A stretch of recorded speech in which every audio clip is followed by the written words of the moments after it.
I am. Let me know when you're ready. Are we ready?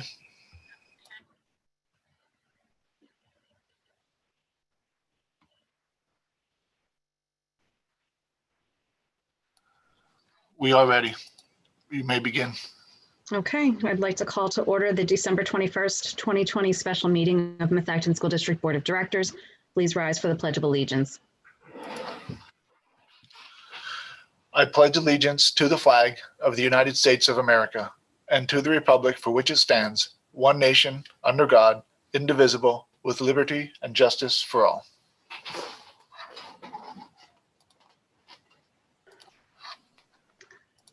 By way of announcements, the public is hereby advised of the audio and video recording of this meeting for the purposes of rebroadcasting. Given the need to conduct this meeting in a virtual environment, the board required members of the public wanting to make comments on agenda items to pre-register by 5 p.m. this evening. We'll do a roll call for attendance. Ms. Cancro? Here. Ms. Drummond? Here. Ms. Hull? Here. Mr. McGinnis? Here. Mr. Navarrete? Here. Ms. Purdue? Here. Ms. Reese had indicated that she would not be able to attend this evening. Mr. Winters? Here. And myself, obviously, here. So for recognition of guests and scheduled speakers, Dr. Zerbe. Thank you, Madam President. This evening, I first want to thank everyone for coming out this evening. I first want to also apologize to the board for requesting a meeting so close to the holidays. And second, I want to apologize to our parents and guardians, and especially our students, for having to call a functional closure of in-person instruction for today, Monday, December 21st, 2020. It is clear that this board of school directors and my administration and I want nothing more than to provide an in-person option for students, families during this pandemic. It can be made no more clear than in the board's recent approval to changes in the metrics, which allow us more flexibility in providing in-person instruction. Equally, you will hear this evening of the teamwork internally that's involved from all aspects of our organization to provide in-person instruction. Unfortunately, you may also hear details that led to the functional closure of our schools today. Please know that the closure is not due to positive COVID cases or transmission issues within our schools or community. You will also hear from Mr. Regina regarding the staffing challenges that we are facing and will continue to face until January 1. You will hear our recommendation as presented on the agenda this evening to move all instruction to online beginning tomorrow, Tuesday, December 22nd, through January 8th, 2021, with a return to hybrid slated for January 11th, 2021. By approving this recommendation, you will allow parents and students and staff to finish out the calendar year with certainty, and you will provide for a buffer in the start of the new calendar year to reassess the impact of the expiration of the FFCRA program, the federal program, and the positive cases / transmission within our community that may result as we are coming out of this holiday season, so that we can be best positioned to provide a greater frequency of in-person hybrid instruction. So I'd like to go right to the heart of our challenge here. It is no secret among the board that we had shared that we are having a significant staffing challenge, and this evening Mr. Che Regina will be sharing some specific information on that matter. Mr. Regina. Thank you, Dr. Zerbe. Good evening, everyone. I'm going to share a presentation with you, so just give me 1 second. Wonderful. Can you all see that presentation? Wonderful. Yes. Thank you. So just to start this evening, we want to, as Dr. Zerbe stated, want to kind of give you a small update on where we are with our staffing challenges that we did experience last week. We certainly gave it a great effort on Monday and Tuesday, but we had significant challenges that we're going to highlight a little bit in this presentation for you. So just to start, as many of you know, on Monday, December 7th, the last time we had a chance to meet, We did report that we had 31 professional staff members that were approved to take FFCRA or medical leave. And that's it's been a number that we had shared and has been relatively consistent. After the Monday evening vote, we did have an increase of 14 approved leave requests. That's medical and FFCRA. Now we did receive about 25 of them. So we obviously don't approve everything that we receive, but the 14 were certainly valid excuses. We had a total of 19 staff members call in sick on Sunday evening and into Monday morning. We had 9 staff members as of Monday that were quarantined. And since that point, as of printing or writing this presentation, we have increased an additional 6 teachers since Monday. That was throughout the week. And as many of you know, we have certainly had to use some of our Farina administrators to help cover. Of course, as many of you know, the superintendent and the business manager were covering duties. We had due to staff not being able to be on premise. Our director of curriculum, director of HR, and our supervisor of continuous improvement were covering buildings for building administrators. This is just a snapshot of what our absent report looked like for Monday. So as an aggregate, you can see we had 73 professional staff members that had to be covered.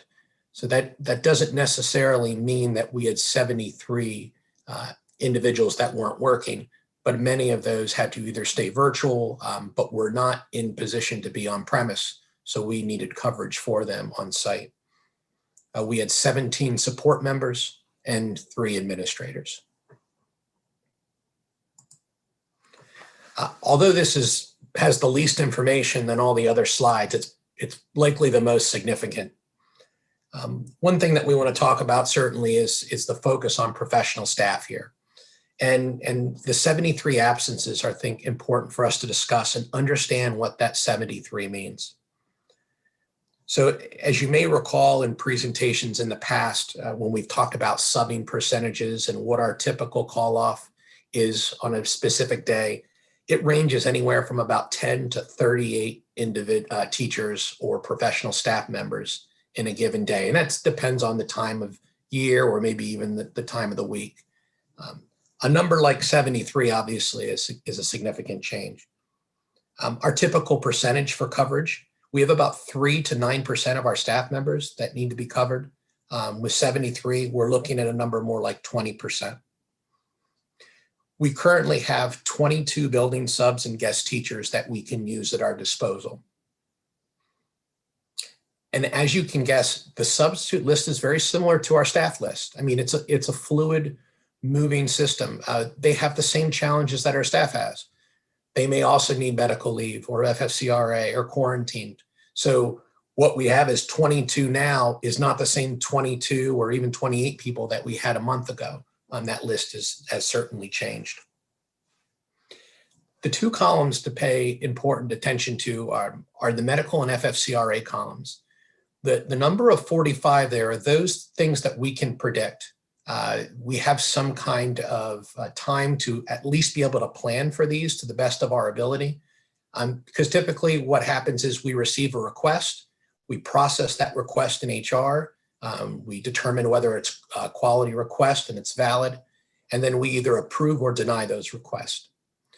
The challenging is the 28 that you see in the other column. Those happen in a moment's notice. Those are sick days that were put in either Sunday evening or Monday morning, or even quarantines that may have happened throughout the week. And we get those calls again at a moment's notice.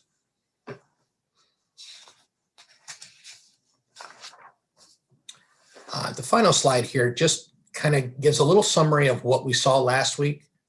73 teachers, 17 aide, and 3 building administrators were out. It certainly forced a number of abnormal coverages that include using our reading and math specialist, instructional aides, and central office administrators. It also forced our students in our Colon high schools, many of you know, into large group areas since we didn't have enough staff to cover in certain rooms.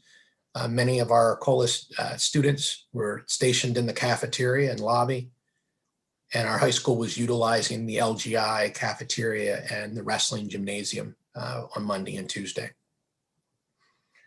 This week's concerns, that the quarantines are still in effect from last week. It's a 10-day cycle. So those that happened on Monday or just before Monday and throughout the week are still in effect. We had 9 on Monday. We ended with 15 on Friday. And to be quite honest, since I finished the presentation this morning till now, we have added 2 more teachers at this moment in time to those numbers. As you can suppose, the new quarantines and sick call-outs will certainly create an additional strain. The FFCRA is going to be available until January 1st, as many of you know. So we're not anticipating that number to change. I'm not expecting it to go up or down at this moment in time for the next 2 days. And sick day call out. So we're expecting to still have individuals that are calling in with symptoms in the morning. And I would be expecting a similar percentage, potentially a smaller or a larger increase, but it would be fairly minimal if we saw any percent change on that. So in short, our staffing needs will likely not decrease this week, but would continue to grow. And that is all the information that I have for this evening. Thank you, Dr. Zerbe and the board.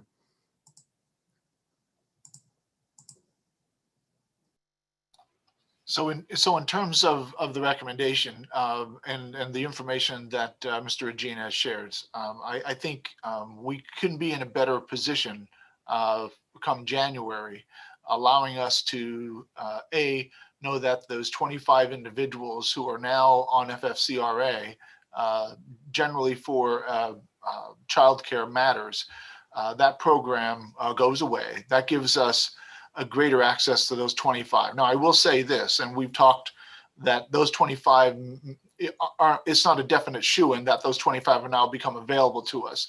They may choose to take some other type of leave. And what I mean by that is any leave that's available under the law or within the collective bargaining agreement or within policy, to the extent where they could take leave with, uncompensated leave. Those leaves we believe are highly unlikely. However, they could occur, and I just want to make the board aware of that. So just because we get to January 1 doesn't mean that we will now gain all those 25 employees back.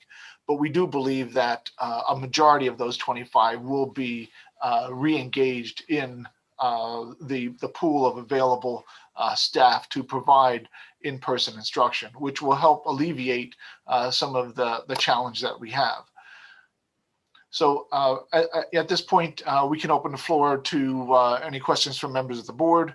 But our recommendation is to allow us the flexibility and to provide some consistency for our students, staff, and our families to get through the next 2 days of this calendar year, and then provide us that I'll call it a buffer window after the return from the winter holidays to reassess where we land as per that group of 25 from the FFCRA and what may come out of positive cases and or transmissions or quarantines as a result of the winter holiday break. So questions from members of the board?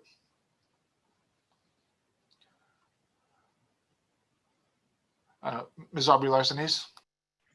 Thank you, Mr. Regina, for that information. That's very helpful.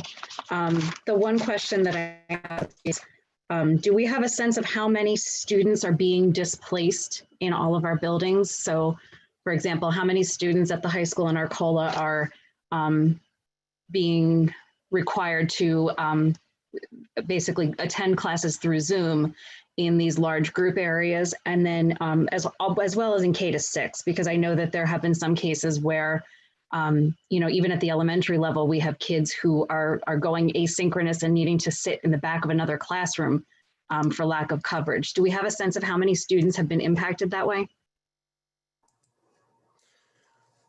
We do relatively, so that it's an approximate number only because it shifts based on a number of kids that are in likely, and then at the high school in Arcola, depending on what periods you're in. So we have seen, so in the elementary school, it was might have been 3 or 4 kids, I believe, but they did have to go into the back of another classroom and learn through an asynchronous format. At Arcola, it was as low as, I want to say 10. I was there on Tuesday, so I went down to watch each period. So I want to say it was as small as 10 and probably about as large as, I would say, 30 or 40.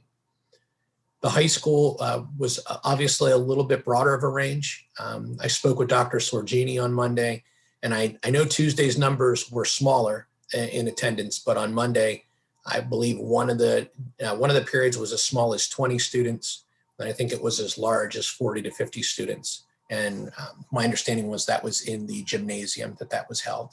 So that's the most recent data and the best data that I have at this point.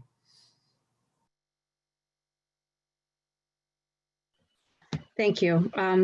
What are we doing as far as how we're seating students when they come to those areas? How are we letting the students know that they have to go to somewhere other than their regularly scheduled classroom? What are we doing in terms of maintaining a seating chart in those areas? Like, how are we able to maintain the same level of detail that we have in our health and safety plan for the classroom in these large group areas? That's certainly a great question, and the level of detail and specifics of being able to have a seating chart and know which each of the classes are coming down is certainly far more difficult than it is in the classroom. And I can say to you, it's not going to be done at the same level, likely. In those classes, we will have guest teachers watching in those areas. We've even utilized some of our security guards to just be in that area while we have guest teachers. If in case we had too many students, we might only have one guest teacher. And they are spacing the students out 6 feet apart. I was in there as they were reminding students to do that. But I can't say that they were keeping, they knew of a seating chart before they came in. I think they were just trying to graph that out as best they could when the students came. As for notification, when your teacher is not in, sometimes we can get the message out beforehand, but for the sick day callouts, we were putting messages on doors that teachers weren't present that day and redirecting students down to the large group areas to join. Thank you. I guess I don't really have any other questions at this time, but I do want to sincerely thank everyone in Farina for your flexibility and for everything that you did. The stories that I heard in terms of who was covering and what the duties were, and it's definitely not what you would expect in your job descriptions. And I thank all of you for everything that you did and the way that you jumped in. It shows what a big team we are here at Methacton. So I really do appreciate it. The stories that I'm hearing from the community are widely varying in terms of how successful this current plan is. There are some students who are having a good experience in hybrid and are, they're glad that they're able to meet their teachers. They're, most of their teachers have been in the buildings and everything is going smoothly. There's also some students who are spending far too much time in these large group areas. Much more than they would have expected when they were, excited to come into school for the day. So I think that having that week after the holidays to allow us to reassess our staffing, reassess our needs, and possibly start to look into other ways that we can tweak this hybrid plan. I commend everyone for the work that they've done to try to execute this. But the reality is that, again, we are dealing with a shifting and changing environment, and it changes day to day, hour to hour, minute to minute. And this, what seems like a good idea on a Monday morning is not going to be a great idea by Monday afternoon. And, I think that we all are in a situation where hindsight is certainly 2020, and we can look back and say, yeah, we probably should have done this, or maybe we could have done that. But I maintain there is just no way of knowing what's coming next this year. So I'm hopeful that 2021 will bring about some change in that area. So again, thank you, thank you, thank you. Thank you, Ms. Aguilar-Sonis. Ms. Drummond?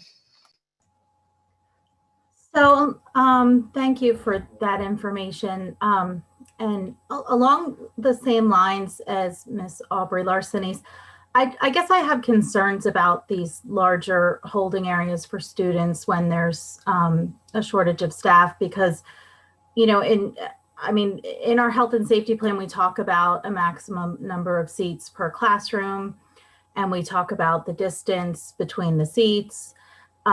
We talk about limiting class size where possible. And this seems just antithetical to those practices that we put in place in the health and safety plan. So I do have concerns using this kind of method of instruction of delivery as a long-term plan. So I just wanted to voice that. And I wanted to ask a few questions. One is about attendance, where you alluded to the fact that Tuesday attendance at the high school was lower than expected or lower than anticipated. So are we seeing that kids are not attending who, like, on paper maybe would be, but they're choosing to not come in? Are we seeing a lot of that?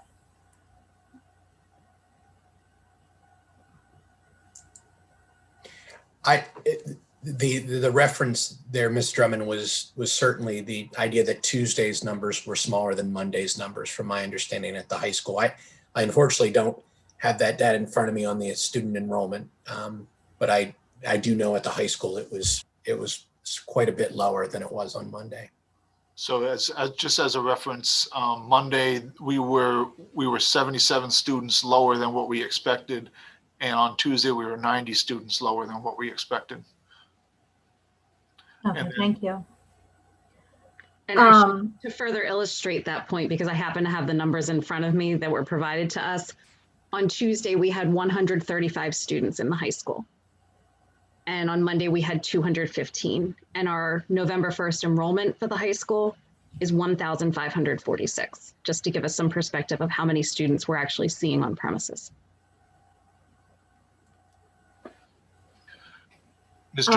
Yes, I have. And then I just, when we're talking about teachers and staff coming out, is there, I don't even know if there's a typical number, but if you have a typical number, if there is a positive COVID case in the school and through contact tracing, we have to tell staff how many staff? I mean, could it be 6 staff or 1 usually, or how many, or it depends on the school?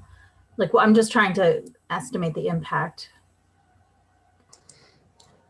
Yeah, it would depend on the school and even the location that individual would be in, Ms. Drummond. If it's a student that's with 1 or 2 students in an elementary school and you're able to keep that pod relatively close together, you may be able to significantly downplay some of the need for contact tracing, and might not be as large in a high school. As you can imagine, if it's a student that's traveling from classroom to classroom with a number of different individuals, it could be larger.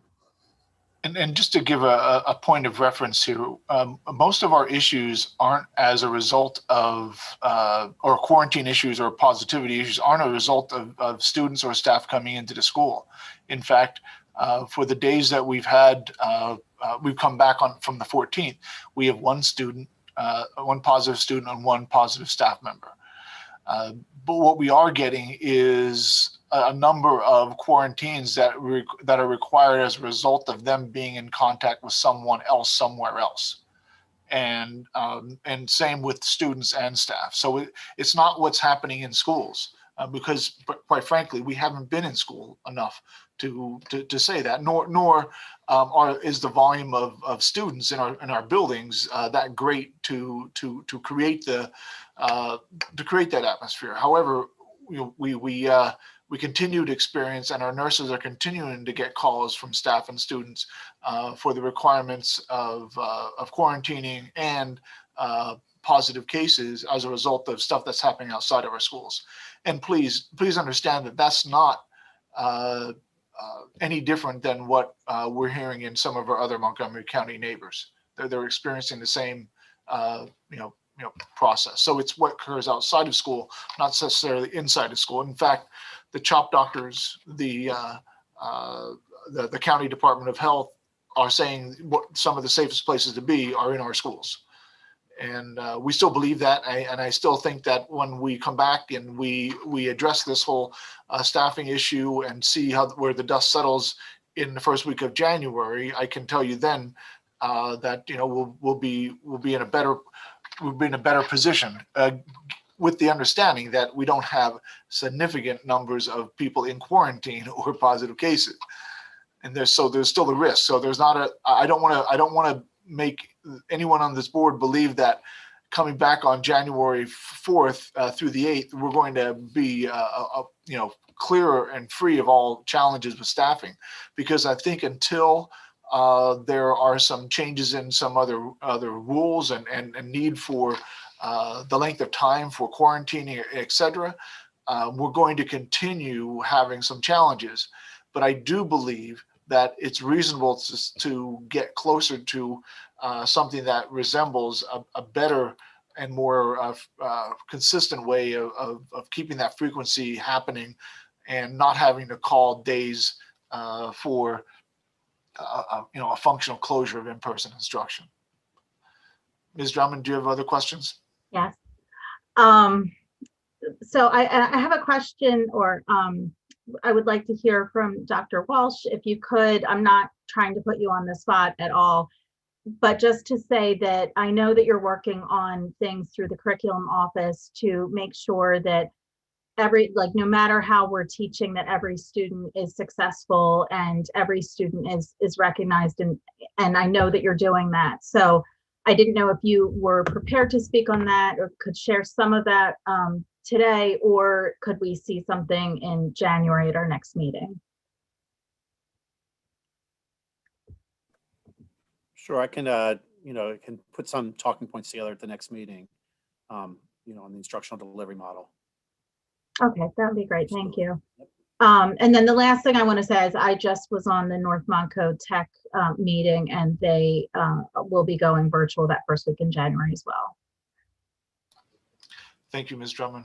Mr. Winters? Okay, thank you. The first, Liz asked the question related to the number of, just a curiosity question, because the numbers that Kim represented indicates that there's a lot of students shifting away from hybrid back to online, at least temporarily. So knowing what that is, just to me, it's an interesting statistic to understand what is going on with the student body. Certainly, it sounds like we need to have proper strategies in place for January 11th. One of them, obviously, is the expiration of FCRA. We also are going to have 85 million people or so traveling for the holidays, so I imagine that is going to certainly have a big impact. So my first question is, do we have enough support for the nurses to provide us the knowledge of what's going on with our staff and our students? Do we need to provide any additional support either via nursing or contract tracking, back office tracking, so that we really know what's going on in our 7 districts, not that 7 schools. Not that I'm saying we don't know. It just seems like it's an overwhelming aspect. Just when we have 1 or 2 cases, just to understand how a staff member may have touched other students or staff while they were potentially contagious. Yeah, Mr. Winters, fair question. So we have what's considered a floating nurse at the Skyview Arcola campus, and she was assigned to the high school so as to free up the head nurse, Ms. Pfeiffer, to be the I'll call it the go-to person in terms of helping to coordinate some of the contact tracing and the record keeping that we have in place. And we also contracted with a third-party firm to bring in an additional nurse for the Arcola Skyview campus. So we haven't We haven't been in session quite enough yet to say that we need some more support, but we certainly recognize that by freeing up Ms. Pfeiffer, it does help us stay more on top of the challenges. And while that's helped, it could potentially require us to get some more additional outside help as we see the need arising. But at this point, we think we made some reasonable adjustments to free Cheryl up and to allow her to provide not only do some work on her part across the district for matters related to COVID and the record keeping, but also to be the conduit to the Department of Health for tracking down any issues and circumstances that arise that we feel are unique and that need further clarification from the County Department of Health. So we're on top of that. Cheryl and I stay in contact regularly, and I'm certain that she will let me know the moment that we need some extra help, or hopefully in advance of that. Okay. All right. Well, certainly something, obviously you're understanding where I'm coming from on that one. The second one, and maybe it's Dr. Walsh as well, and the flexibility on the team teaching. So my questions are around sustainability, whatever the date we go back is. Tomorrow, January 4th, January 11th, but trying to get to the sustainable nature of seeing June, and so there's, I imagine, some delivery mechanisms that maybe Liz was mentioning, but is there team teaching? I know that team teaching is usually talking about special ed and regular ed teaching in the same class, but is there more sort of pod type teaching among first grade teachers at Arrowhead, or different approaches that will allow for more of using the resources that we have and maybe the situations that they're all facing in sort of a team effort to deliver this a little bit better? I don't know if Dr. Zerbe, you want to answer that, or Dr. Walsh, but here's where we're at. We know that come January 11th, assuming the board approves my recommendation, but coming back in January 11th is not going to give us enough time to change the instructional program delivery. However, we do have a meeting with the Education Committee on the 5th of January. And it's our plan to present a high-level recommendation to the Education Committee about what we'll call it Plan 3, or the third phase of this year's instructional delivery process will be. And my hope is that phase 3, or that new plan, is the one that allows us not only to address some of the concerns that many of you have and that some of our parents have, but also allow us to, complete the school year without any further transitions. So assuming that, again, that COVID stays with us for the remainder of this school year, which is highly likely it will, to what degree I don't know, but to some degree it likely will. So that's my goal for the meeting on the 5th. While we have a number of other agenda items, I will be confirming with Ms. Cancro, the chairperson of the committee, that we can bring a recommendation to the Education Committee. And if that is suitable from their perspective, we would then prepare a proposal for the full board's consideration at the work session in January. And potentially, if it's something that the board would want to consider for a vote, we could be voting on that recommendation as early as the end of January, with an implementation yet to be determined, but at least a plan that either the board likes or potentially doesn't like. But that's my goal for tonight's meeting is not to talk about what the third phase of this will be, because we still have some details to work out to talk reasonably intelligent about it.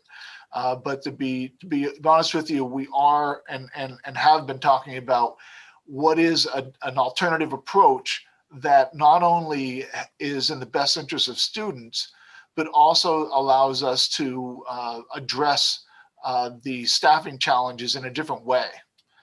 And so thinking outside the box, we believe that we can bring something for the Education Committee's consideration and hopefully to a vote here at the end of the month. But tonight we are not prepared to. No, that's fine. That's fine. I just want to make sure that we're working on strategies that are going to become sustainable, because obviously, at least for the last 6 weeks or so, they haven't been sustainable. Obviously, the COVID is driving a lot of that, but also just the amount of staff positions that we need to fill in all areas. So the last question I have related about the delivery was also just sort of maybe something to talk about I get the point, to talk about in January is around specials.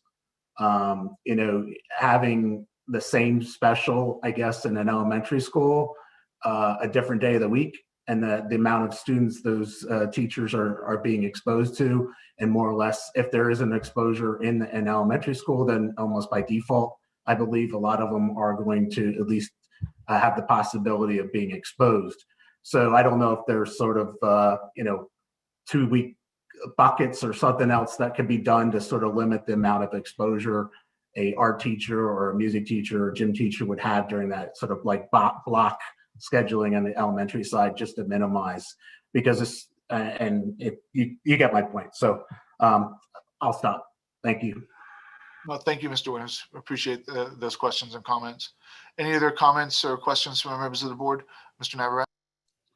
Yeah, just a quick one from me. Certainly, as we come back and look to return on the 11th, then we're going to need to have a better picture of what our staffing levels look like as we get closer to that date. Can you talk about, Che, what that communication is going to look like with staff, either over break or through that first week, so we're not having an emergency meeting on the 6th or the 7th?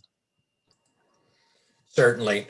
One of the communications that we'll be sending out tomorrow will be to those individuals, notifying them that FFCRA will no longer be an available option on January 1st. So for those 25 people, reaching out to us to make sure that we understand what their request may be, or that they will have to return to the classroom on January 1st. That's one of the communications that we will send it out. The second one is going to be based on the medical leave request.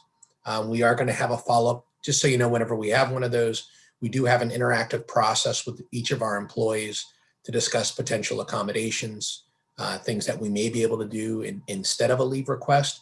We will be starting up those conversations again with our employees to reinvestigate that. Obviously, since we've had the initial ones, there's been a lot of changes. As we've indicated, the enrollment numbers have decreased significantly since the last time we've had that conversation. And we will have that again to try to get a more accurate count of those two columns that we discussed in the presentation. The most difficult one, as you know, is the third column. Those individuals that may call out with symptoms or quarantining, that unfortunately we can't predict. So we'll still be, unfortunately, there will be some control that number will appear to be out of control when it comes to that statistic. Thank you. I don't have anything further. Thank you, Mr. Navarrete. Any other questions from members of the board? Ms. Cancro? So I just want to ask, I know we talked about attendance was low, but could you just go over the numbers of how many were elected to be in person and how many were elected to be virtual? You had given us numbers of a breakdown. Do you have those numbers on you? I do. And I think it's important for everyone to know that the numbers that I shared with the board, and I'll share them here I think I can share this. Bear with me one second. Just trying to get it in a reasonable format. But what I was trying to say is the numbers that we shared with you are the numbers as a result of the decision on, I can't remember the date, but to return to hybrid on the 14th. So what I mean by that is there was a vote by the board to come back on the 14th, and then we had as part of that that process allowed for parents to temporarily opt out of returning to on-premise as a result of whatever plans they may have had for their family and whatever it may be. They didn't lose their spot in hybrid, but they temporarily chose to not come back for the remainder of the time period. So this reflects not the original election of hybrid versus online. I can get you that number at another time, but this reflects the information that was provided to the board. I'm going to share this, so bear with me 1 second.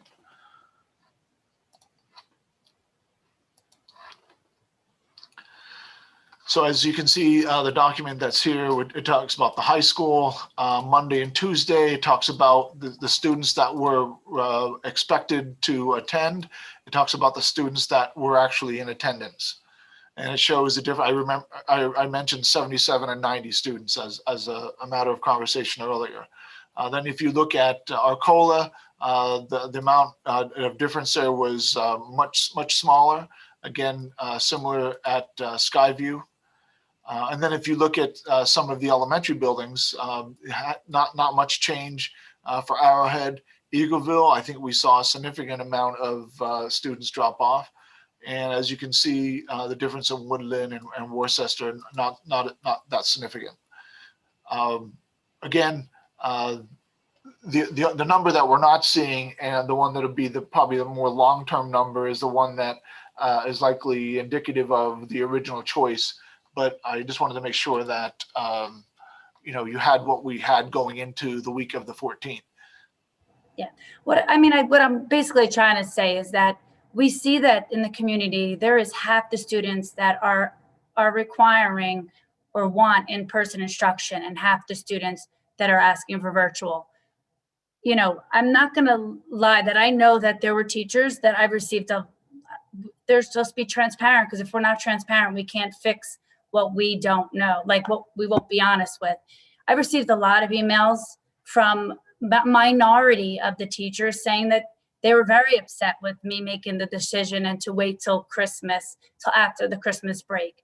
And I've heard stories from parents that it's been heartbreaking to hear teachers begging and pleading for the students not to come in, or teachers saying remarks to students that they're going to be calling out sick, or certain remarks on social media. It breaks my heart to hear that, because these parents are reluctant to send them because they don't want the teachers to be upset or angry or upset with them. And that's not something that we should put on the students or the families.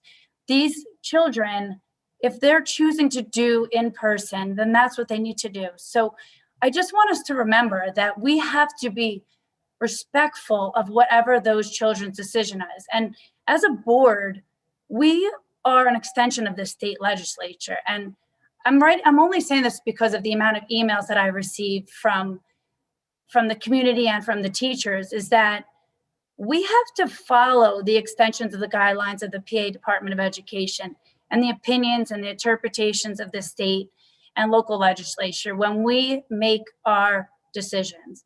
And so when we were in a hybrid model in November, we followed the health and safety plan, and the administration has done a phenomenal job implementing that.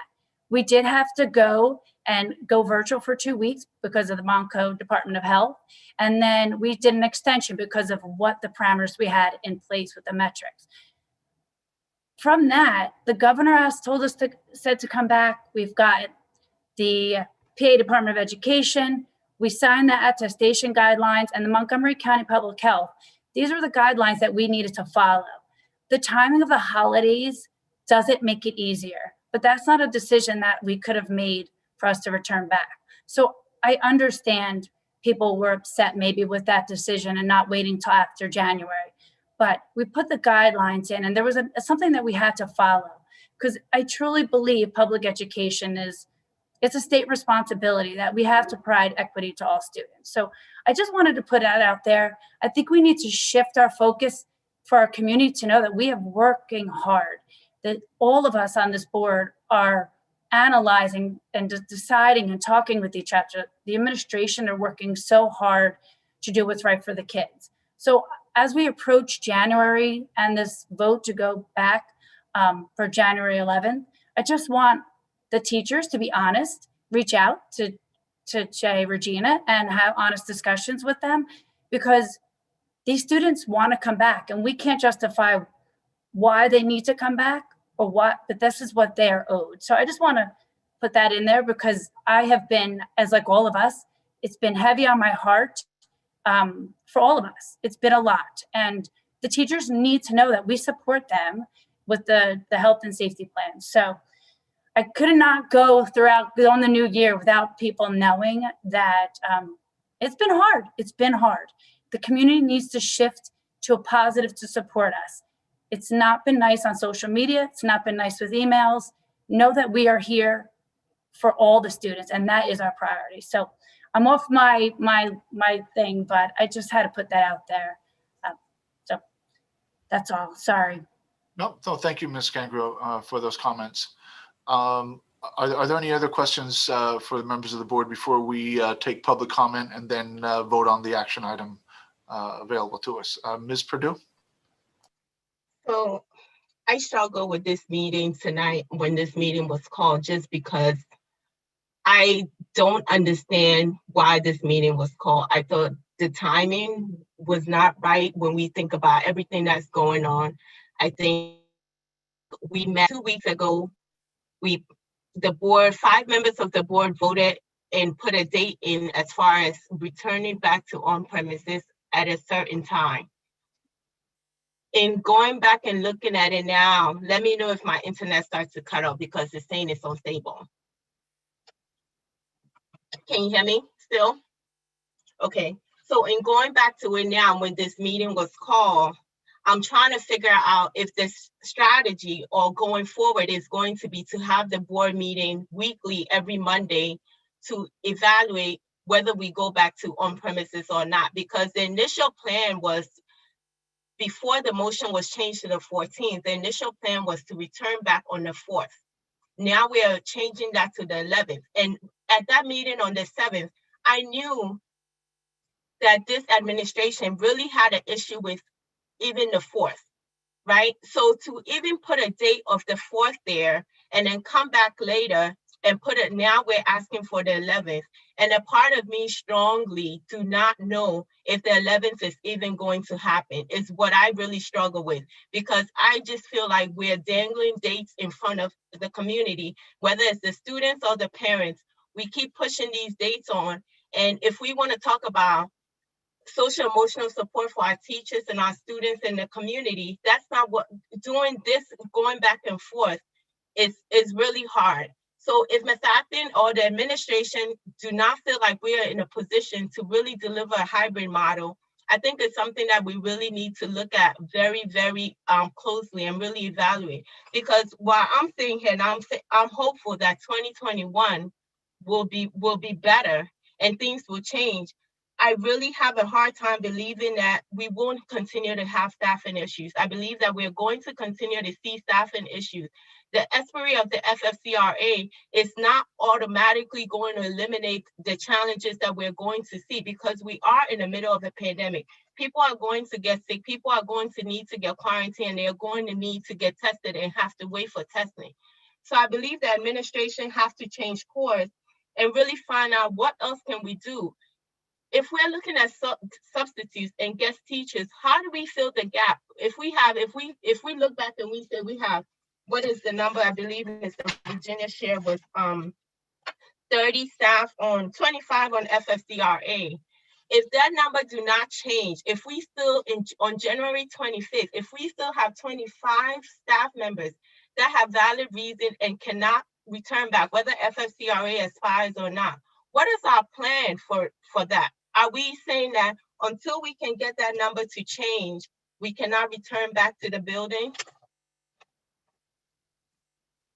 That's my first question. I think I have a few more comments. So I don't know if Mr. Regina or if Dr. Zerby, if you can answer that. Yeah, I'm not sure what your question is. My question is, if on January 11th, if their number do not change, as far as 25 staff that needs to be out for whatever valid reasons they have, what is our course of action?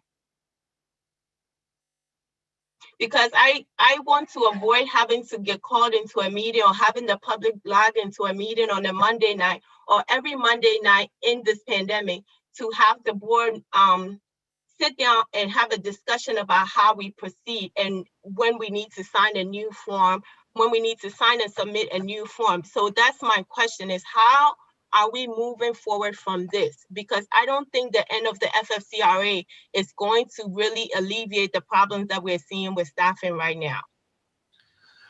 So as I mentioned during the presentation, that there is no guarantee that the elimination of the FFCRA will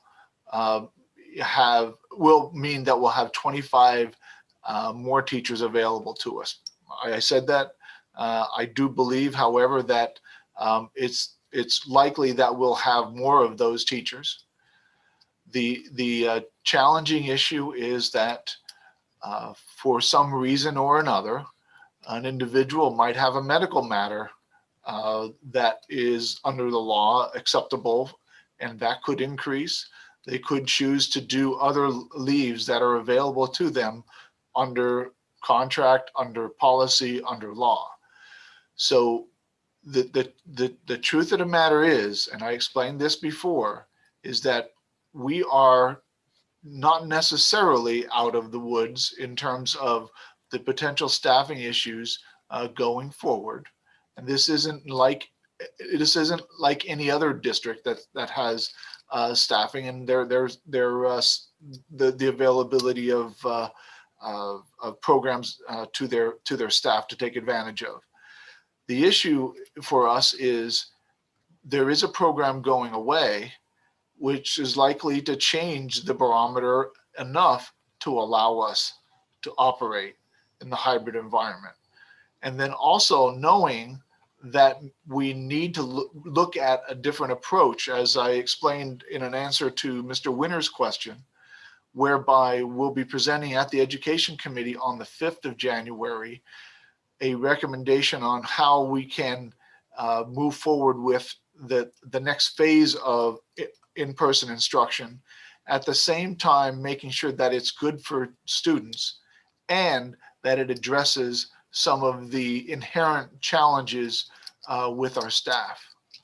So on January 11th, there is no guarantee that we will be in a better place than we are today.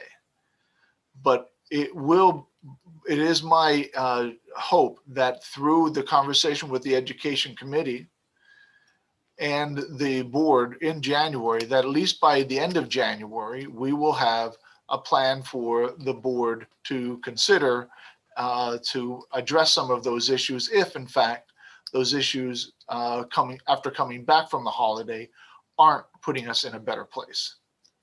So we have some possible improvement based on the expiration of the FFCRA, and we know that we're presenting another plan for the board's consideration.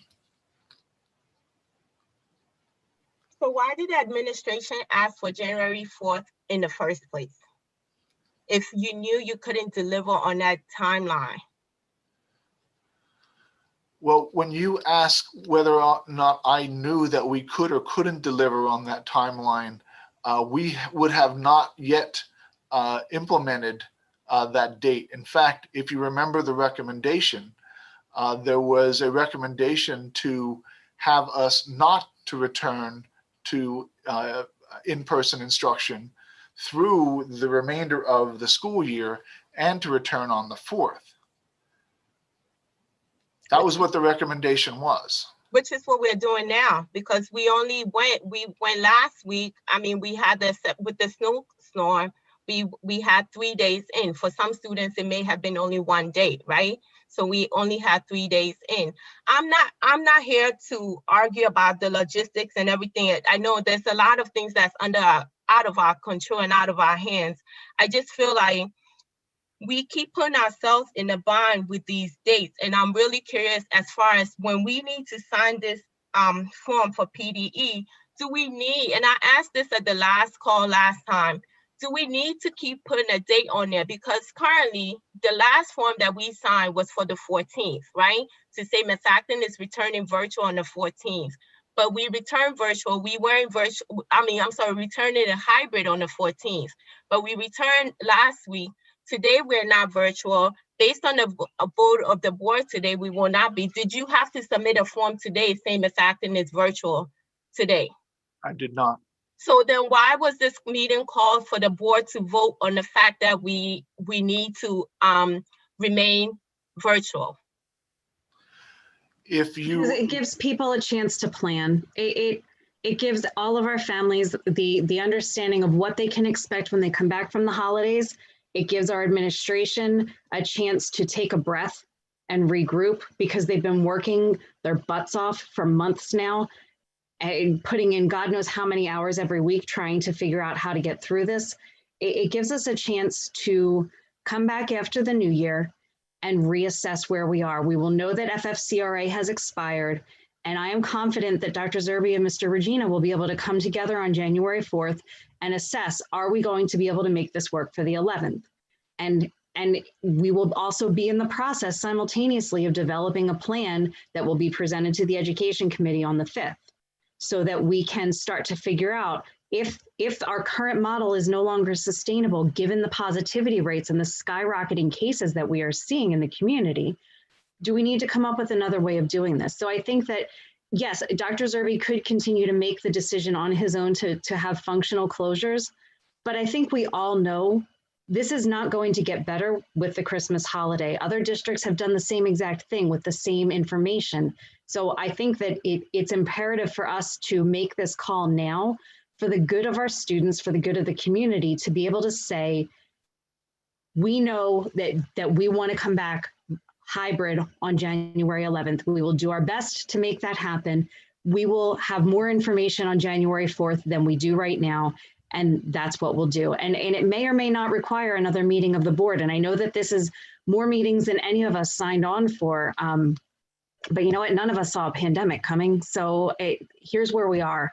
I think we're all working harder than we ever expected to be this year. And I think that making this decision tonight will allow everybody to take a much needed break and maybe be able to reassess this with a better perspective after the new year.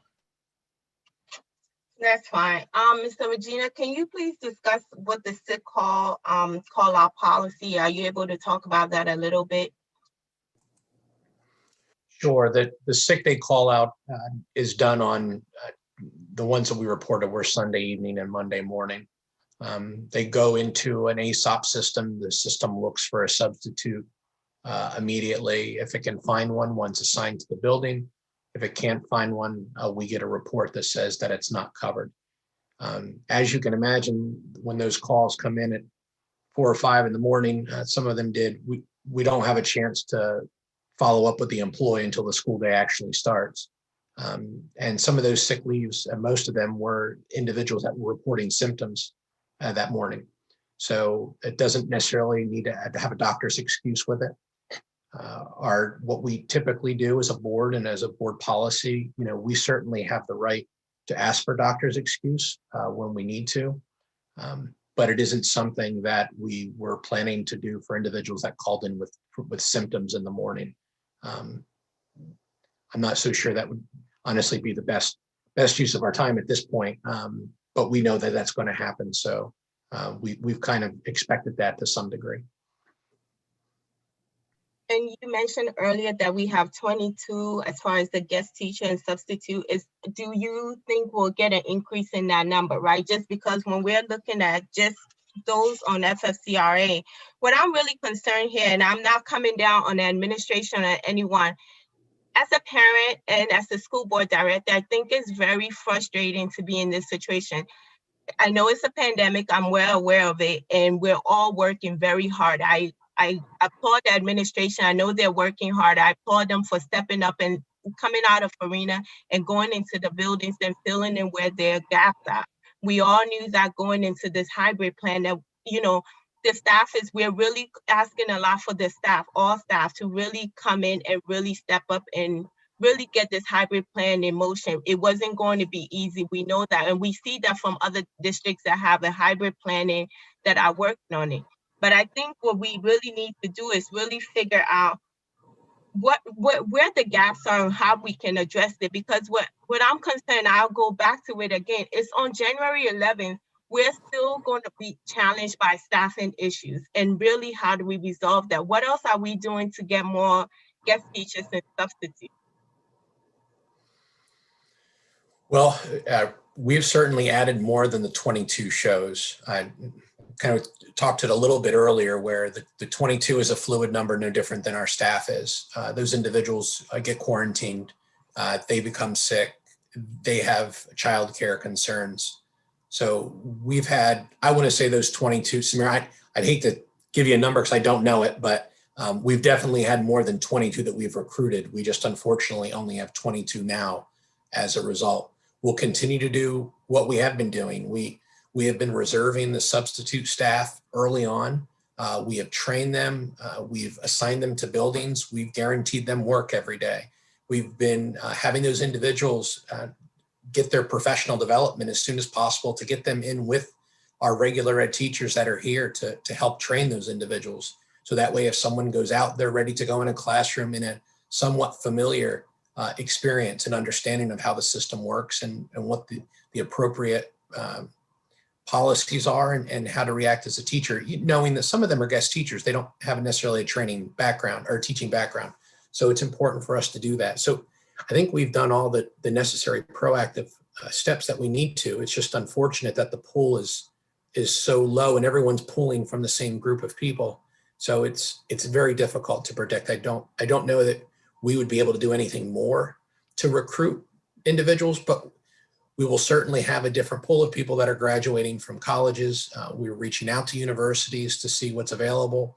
We've even looked at student teachers, to use student teachers as a potential option for us to bring them in as student teachers and use them as substitutes. There's a state law that allows us to do that for a period of 20 days. And we could even use that if we had to. So it's just unfortunate. The pool keeps moving on us. So what I think we have one day isn't necessarily available the next. So I'm sorry if that doesn't answer the question fully, but that's as much as I know. No, that's fine. And then one other thing I will ask is, can we talk about functional closures? Do we have like a threshold of when we call it functional closure? Because based on some of the information, I know we had more issues at certain schools than others, right? But I guess based on logistics with having to close one school over the other, it wouldn't work out. So I'm trying to figure out if there's a threshold. Do we need to have a certain number of teachers out where it become a functional closure, or is it based on not having enough substitutes or guest teachers to support? And also, it will be nice when we decide a communicator. I think one of the things we said about this is going forward is really collaboration and communication is key to get us through. And the communication has to be a little bit clear, because unfortunately, people do want to know what do a functional closure mean? Maybe if you're closer to it, you understand, but some parents are not close to it and they really don't understand what is causing it, right? And Dr. Zerbe had to start a presentation off to let people know we didn't close because of, maybe a case or exposure, but it was really due to it. Those type of information are helpful when it gets communicated, because then rumors start to spread and then people are worried and are not sure exactly what to do. So a little bit more information when we communicate out, and I know it's not everything we can communicate out, but if there's a reason why we're closing, it's important for people to know. And then just a little bit more information to the parents about what they need to do, right? Some of the schools have done a good job at saying, okay, this is what will happen. And, today is the async day. This is what will happen. Some parents didn't even know, are we taking attendance? Are we not doing attendance? Because it was typical to what we did in March, and they weren't really sure what the expectations were. Those things weren't clear to a lot of people. So it'll be nice to, I guess my question goes back to the functional closure. So I don't know if you can provide a little bit of information about what the criteria will be for that. Yeah, Ms. Perdue, we've created thresholds, and it's not to the extent that, you know, we hit a certain number, then we need to close. It's a number of staff and particular staff in particular areas, including certification, grade level, et cetera. So we've identified those, and we are prepared, you know, going forward. And that's where we're at with that. Do you have any other questions? That's it. Thank you. Any other questions from members of the board before we go on to public comment and consider a motion on the agenda item before us? Seeing no others, Ms. Aubrey-Larcenis, I'll turn the meeting back over to you. Thank you, Dr. Zerbe. The board will now take comments on board action items. This is an opportunity for residents to comment on matters that are to be decided upon as outlined on the agenda. The board asks that you keep your comments to 4 minutes or less. Board of Directors may choose to respond to matters following the conclusion of the comments on board action items. So for those that pre-registered to speak this evening, if you could raise your hand in the Zoom meeting, that way I can go through my list and call on you. And again, just remember that comments need to be related just to this one action item for this evening. Okay, first I have Ann Bickle. And also if you could, when you begin speaking, if you could start with your name and the municipality where you reside. Ms. Bickle, you are in whenever you're ready. Okay, can you hear me? Yes. We live in Lower Providence. My question is, Mr. Regina keeps saying that we have less staff, and that's the reason that this meeting was called, according to Dr. Zerbe. But aren't there less students in the building as the numbers you guys showed on the spreadsheet? So ratio from students to teachers, less students requires less teachers. No? Sorry, we don't do this as a question and answer format, Okay. just to maintain Okay, order, well- but we will do our best to address your question when we get to it. Okay, I apologize. And then my other points are that you guys keep looking at the larger numbers, like the high school numbers of kids not showing up, but that's because they can be independent learners. I feel as a parent, you need to focus more on the lower grades, the kids that are suffering because they have 2 household working parents, and parents that purposely bought Methacton School District that are now paying property taxes and aren't receiving the education that we had signed up for. And the topic keeps coming up of planning, that this gives everybody a chance to plan, and a needed break.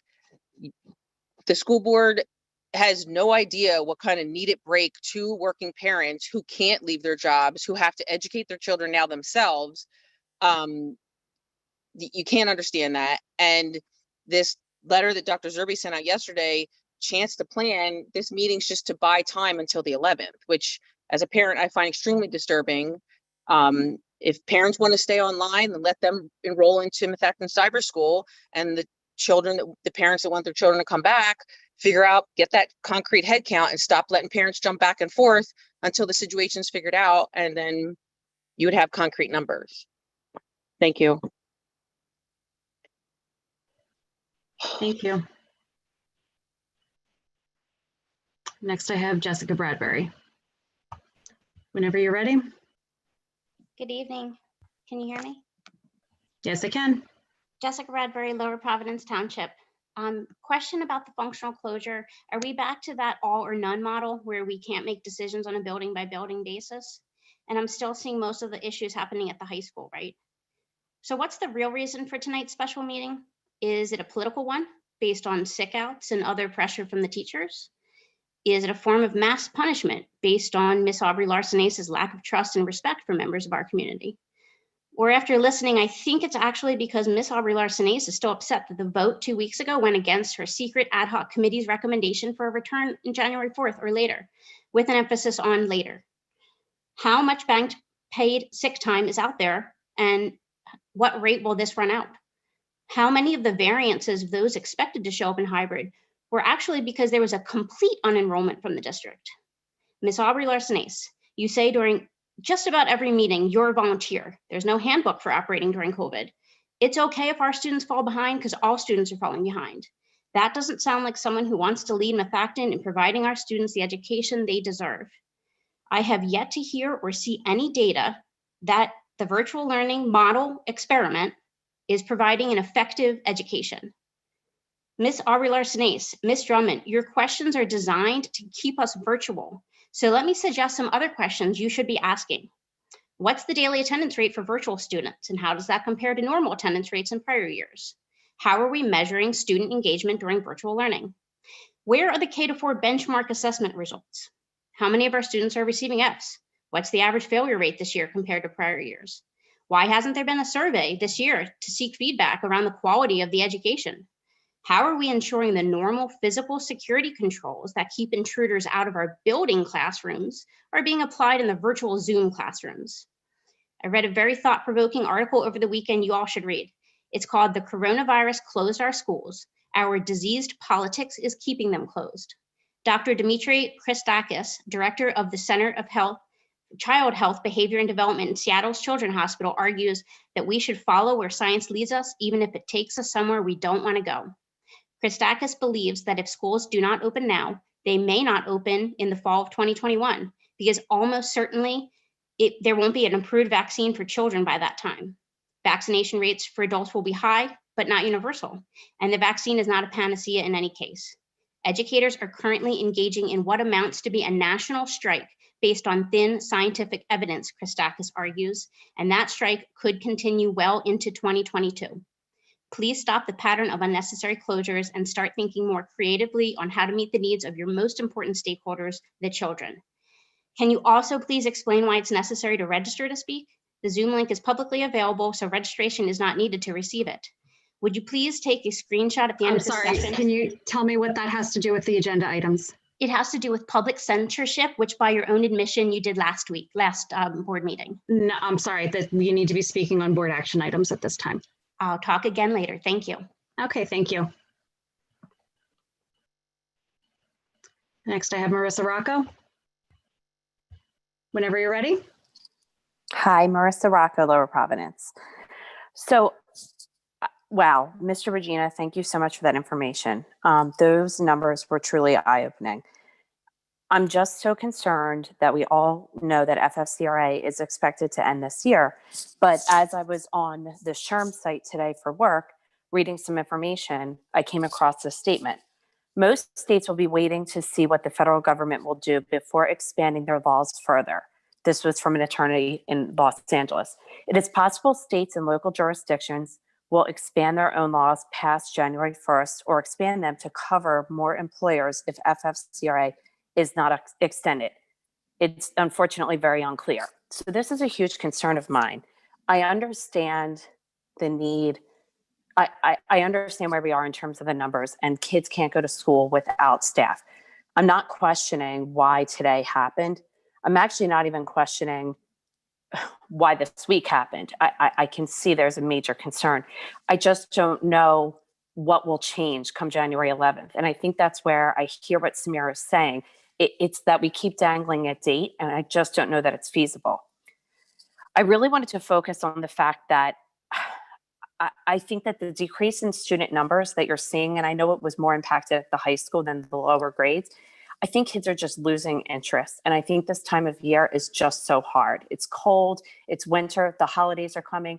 And I saw it in my own house. My daughter said, I'll probably only be at school for one day. I'd almost rather stay home, but I'm going to go because I want live instruction for 2 of my courses. And I want to sit with my friend at lunch. And I get that. And some kids aren't thinking that way because they already know their teachers told them they weren't going to be there.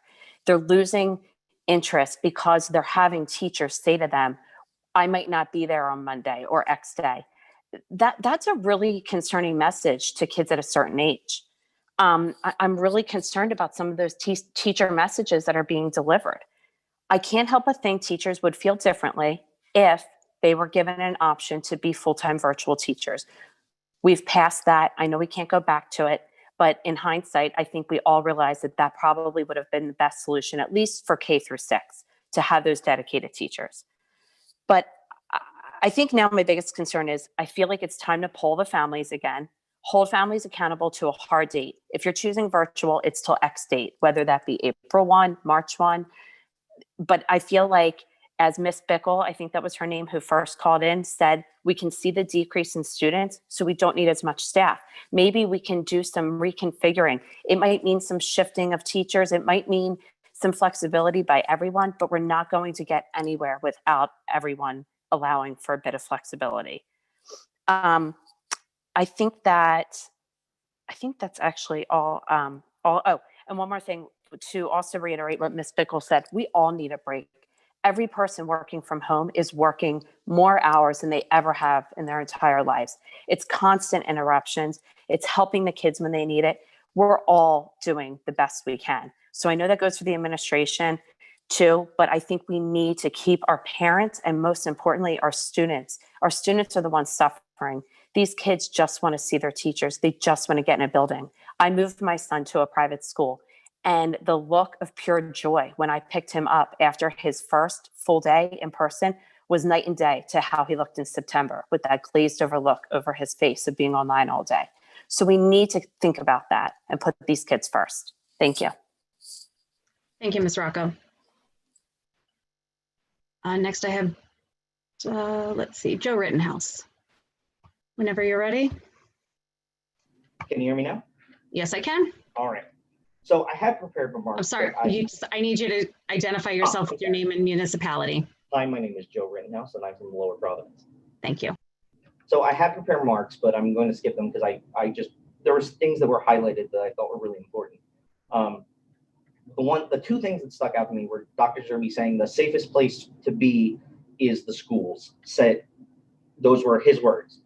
The other thing I wanted to talk about was the staffing, which is also from Zerbe, is the idea that there's this hope that come January 11th, there'll be this sudden change in policy, sudden change in direction that will allow everything to move forward. But I'm very fearful that we aren't having this a standard ground kind of principles on this, like, hey, we do have to put these kids first. We do have to get them back by a certain date. I thought Rocco's comment earlier about, I think it is time to poll the students and the parents again to get an assessment of what has changed since the first time the poll went around. And the things that have really frustrated me in listening to this, this feels very, very staged. It feels like the outcome of this vote has already been decided. I'm frustrated with the idea that there will be no guarantee of anything changing come January. In fact, I predict it'll likely continue onward with having staffing difficulties. There's a study out of Harvard, which I managed to pull up, which says that 60% of people who leave their place of work for a period of extended time don't return. So I fear that we are setting ourselves up just to kick the can down the road again. I understand that every single person on the board, every teacher in the district, every single teacher that I've talked to and family I know is frustrated with what's going on. And I have no doubt in my mind that everyone wants to put the best interests of the students first. However, I feel that we have taken a step backwards. I feel that we are putting politics ahead of the children. I think I was really taken aback by the comment of we need a break, when I feel that it's the students who are really struggling here, and the idea that the administration or the board needs to take we need to take time to put ourselves together and really work this out. You have thousands and thousands of families who want to work with you to move the conversation forward, to help our children thrive and our community prosper. So I implore the district and the board to take a step back, reassess what they said and their processes, and most importantly, realize that we need transparency, not a sudden meeting out of nowhere right before the holiday. So I appreciate your time. Thank you. Thank you. Next, I have Lisa Brady. Whenever you're ready. Hello, Lisa Brady, Lower Providence.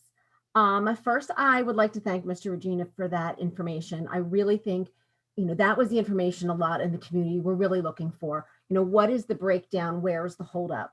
I think the question becomes, we were told, yes, we might have functional closures, but we were also told that it was going to be on a building by building basis.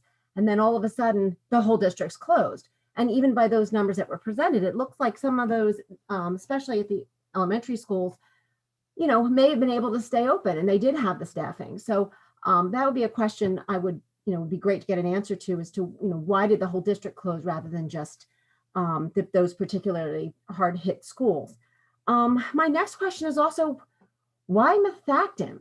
It doesn't, I mean, all the schools are having some amount of staffing issues, but it seems like, why are Methacton teachers in particular not wanting to come back? You know, every school district had some issues, but it seems like we have more teachers who don't want to come back. Is it our teachers tend to be, you know, older, we have more experience and maybe older teachers? Are they sicker with more medical conditions? Or is it because they don't have a contract and they're really not that motivated to come back? And honestly, I don't think it's that third one, but it can't be helping. The teachers that I know that want to come back, and most of them do, and, you know, have been really enthusiastic and really appreciate that. I think the difference between the Monday and the Tuesday at the high school is enough kids on Monday told their friends that they sat in the cafeteria for 3 or 4 periods, that those Tuesday kids said, yeah, forget that. So that probably can explain the drop in the numbers, at least up there. And finally, I just want to say, I think Dr. Zerbe's on the right track when he says we really need to reassess and realign and really, you know, possibly look at hybrid in a completely different way. K-6, you know, coming in and maybe an AM PM schedule, the way that other districts have done successfully, or even, you know, 5 days a week. And maybe if a teacher felt that the teaching conditions weren't so ridiculous and trying to teach, you know, 2 different groups at the same time, they might be able to come back or likely willing to make it work. And finally, you know, K-12, maybe opening that as a 4-day option to all the non-IEP students as well. And maybe particularly our seniors, who again are being completely forgotten about and ignored. And maybe getting that class of 2021, giving them a 4-day or even a 5-day option to come into the buildings as well. You know, I understand the challenges, but I think we really need to look at, why do Methacton teachers not want to come back to the building at such a higher rate than other districts who, you know, have much more manageable staffing options. So again, thank you all for your time. Appreciate it. Thank you, Ms. Brady. Before I call on anyone else, I just want to remind people that if you are not joined the meeting using your name, I cannot call on you. I have to, you know, be able to identify who's in the meeting. So if you have joined with anything other than your name and you want to speak, you've pre-registered, I need you to rejoin with your name so that I can identify who you are. So moving along here, I have Lois Byrne. Okay, whenever you're ready. All right, can you hear me? Yes, I can. Okay, this is Lois Byrne from Lower Providence. So normally my comments are usually fairly measured, but today I'm going to be a little bit more blunt. Everyone's kind of dancing around this issue, and I want to call the elephant in the room. Is the real issue that the teachers don't have a contract and that we are exploiting the pandemic and its policies as a bargaining chip? Because what will change in January that will make the staffing issue go away? I don't see the staffing issue going away until the contract's in place, honestly. Is an arbitrator going to be brought in? I know there are some true medical and childcare needs that do exist, but not to this extent. And it's a time when we should be working together as a community. It's literally appalling that we have this staff issue that doesn't seem to exist in the same extent as in other districts. My family includes 2 ICU nurses, a Department of Health employee, an elder care director, a COVID clinical trial manager, and a special needs essential student worker who hasn't missed a day of work. So how would the teachers union like it if we didn't do our job? People wouldn't get treated in hospitals, maybe vaccines would not be moving forward, and you wouldn't be able to buy your food. Yet we're expected to do our jobs with the right safety precautions in place.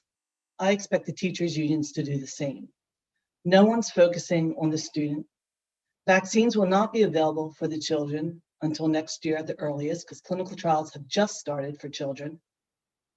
1 year is not a big deal to someone who's in their 30s, 40s, or 50s, like myself and other people on this call.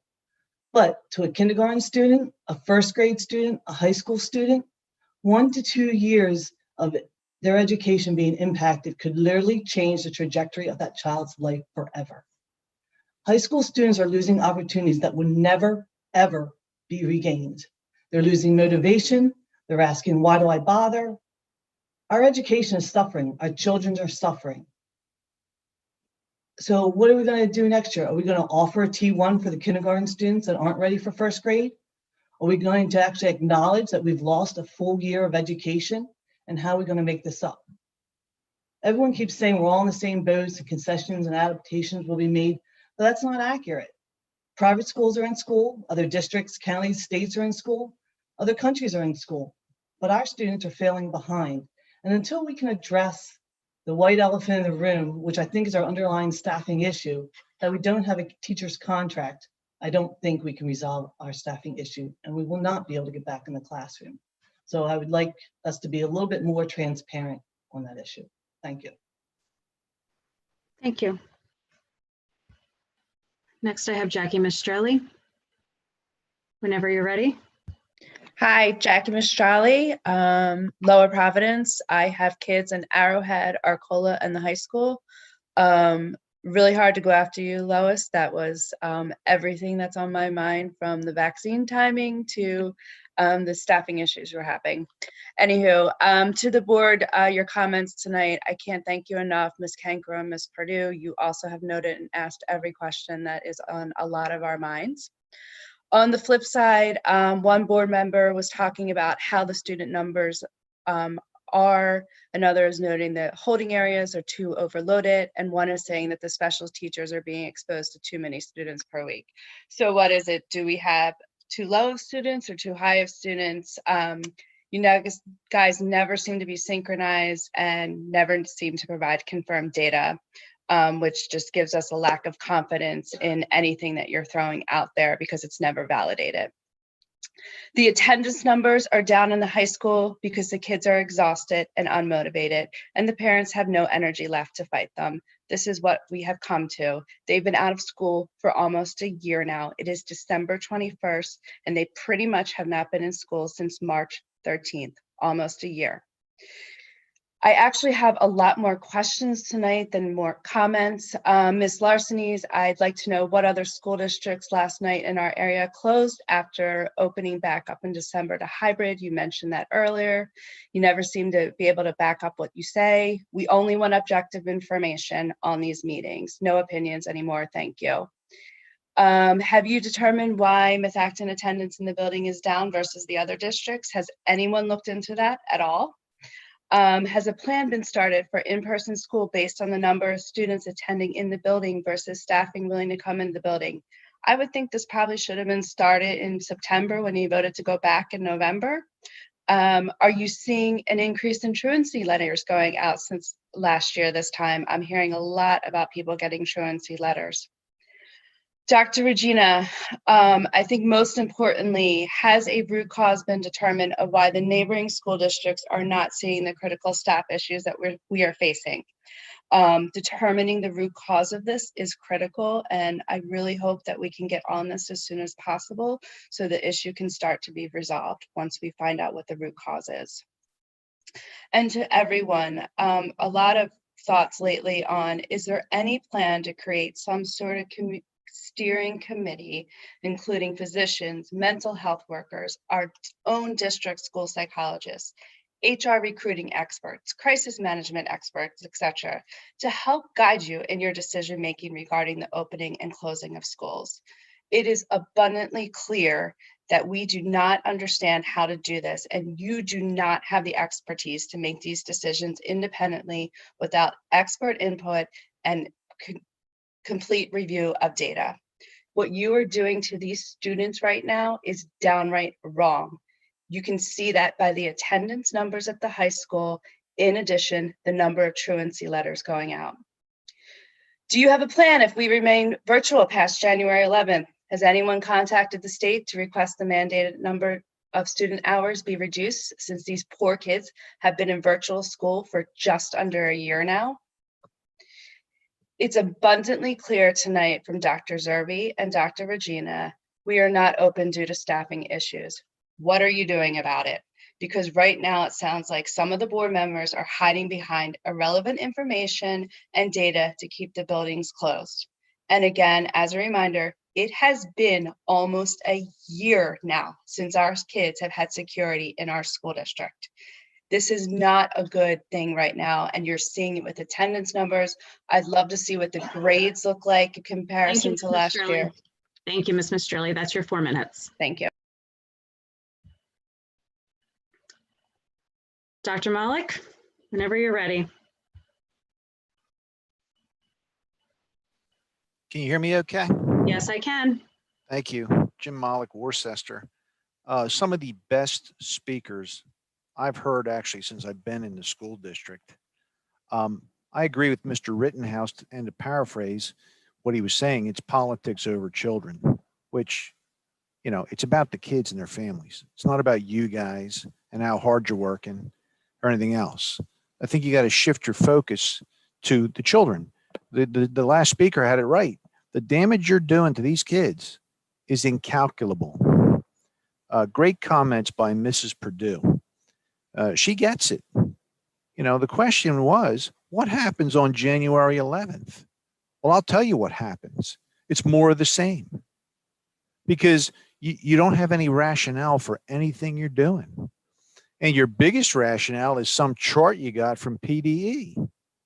Well, as long as the numbers keep going above the threshold, you're going to be opening and closing on a weekly basis and forever.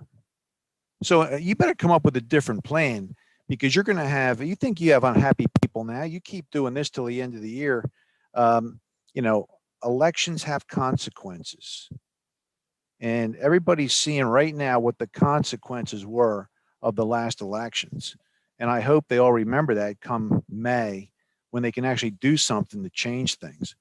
Dr. Zerbe stated schools are the safest place for kids to be. Now, your solution with that comment is to close the schools, which makes absolutely no sense.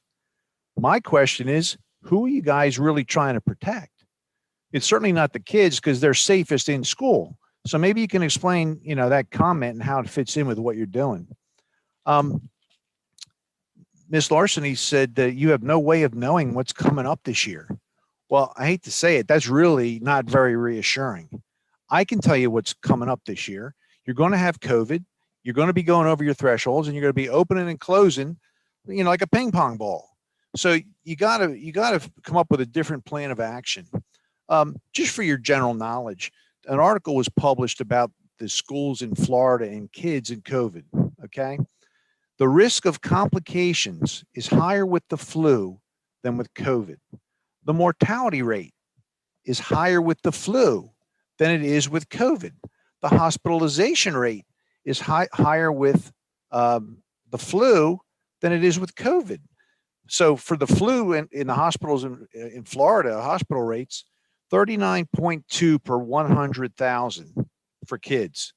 COVID is 6 per 100,000. So, you know, this virus is not a problem for kids, but for some reason it's being used to create a problem. So the authors in that study suggested that the hospital rates are lower because kids were out of school. Just the exact opposite of what you said, Ms. Larceny. You said the problem is them being at home. Well, they're saying that the rates were low because they were in school. So, you know, it doesn't make any sense to me. My question becomes, what is your goal? What's the board's goal? I haven't heard the goal. What are you working towards? What are you trying to accomplish? And can you basically say no to this form you're sending to PDE? Can you just say, look, we're staying open. We don't need to close. Are there any consequences to that? Because if I'm sitting on that board right now, I'm saying we're staying open and do what you got to do to stay open. I would tell them, hey, take your form. You can't touch us. So my advice to you is get a plan, because right now you guys are just like spinning around in, in the water. Thank you, Thanks. Dr. Malik. Next, I have Joe Bickelman. Whenever you're ready, Mr. Bickelman. Joe Bickelman from the school list Audubon section of Lower Providence. Mr. Bickelman, I'm getting an echo when you're speaking. I'm not sure if All others right, are hearing that I took too. care of it. Okay, I'll start your time over. Go ahead. Okay. So I'm Joe Bickelman from the school list Audubon section of Lower Providence. Our school was closed a couple of years ago because enrollment's going down. But I just want to, did anybody from the public see this form that you're acting on? I mean, it wasn't an attachment, was it? We don't generally get into a back and forth, but I will tell you the attestation form has been posted on the website. So it's on the website. Because I was reading it, there's like just 2 sections to check, right? And you're going virtual. And if the cases continue to go up over a 2-week period, you stay virtual, right?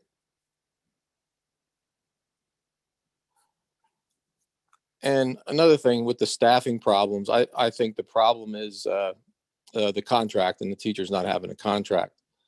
And I think that's why you're getting a lot of absenteeism, because Philadelphia is going through the same thing. I believe the teachers down there, they don't have a contract and they're all virtual. And that came up earlier in the conversations about going all virtual down there. So it's probably a contractual issue, which I was thinking about today. I was thinking that I hope the board members that are on the negotiating team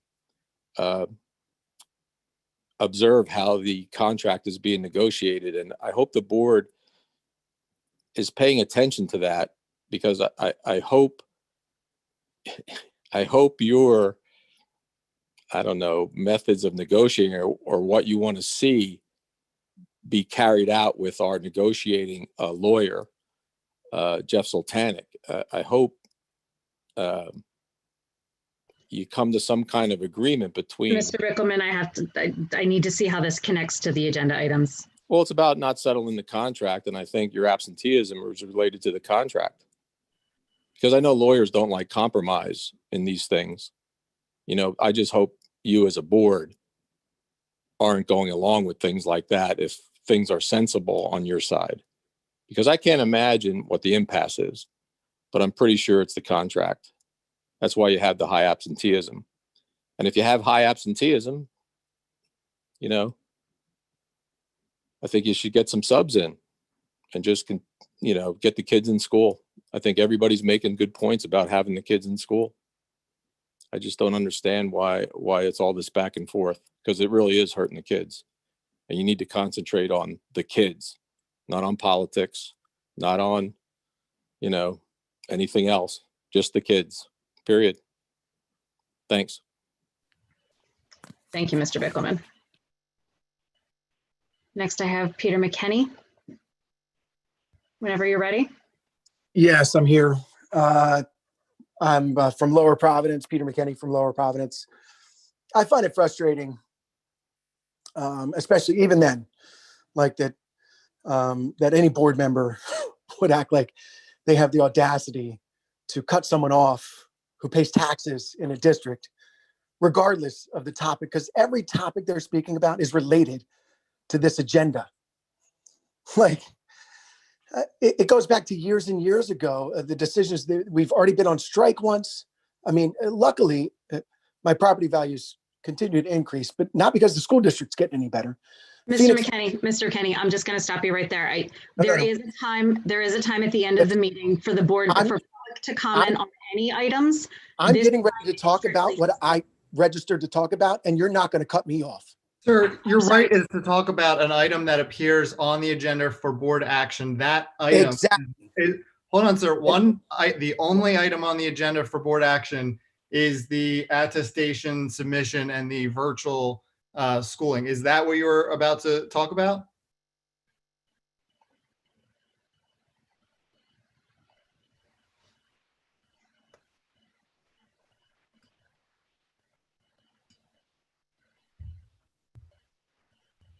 Did he mute his microphone himself?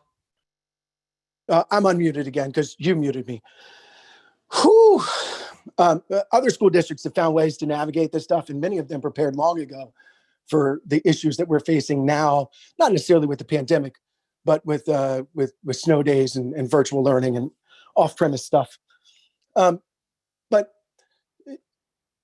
in Methacton, I read an article on CHOP. It took me about 5 minutes to Google how are school districts dealing with COVID, and many school districts, in fact, the CHOP put out an article that said if we're not doing cohorting, if we're not looking at all of our resources, if we're not looking at the number of teachers and the number of kids that are actually attending, if we're not utilizing our parents as resources and talking to them about how many kids are actually going into the school and what are we doing with the resources that we have and how we're going to best make them function. Because if this was a business, our school district would be bankrupt even more than it already is. Because the way it's being run right now is not being run in a way that makes a whole lot of sense.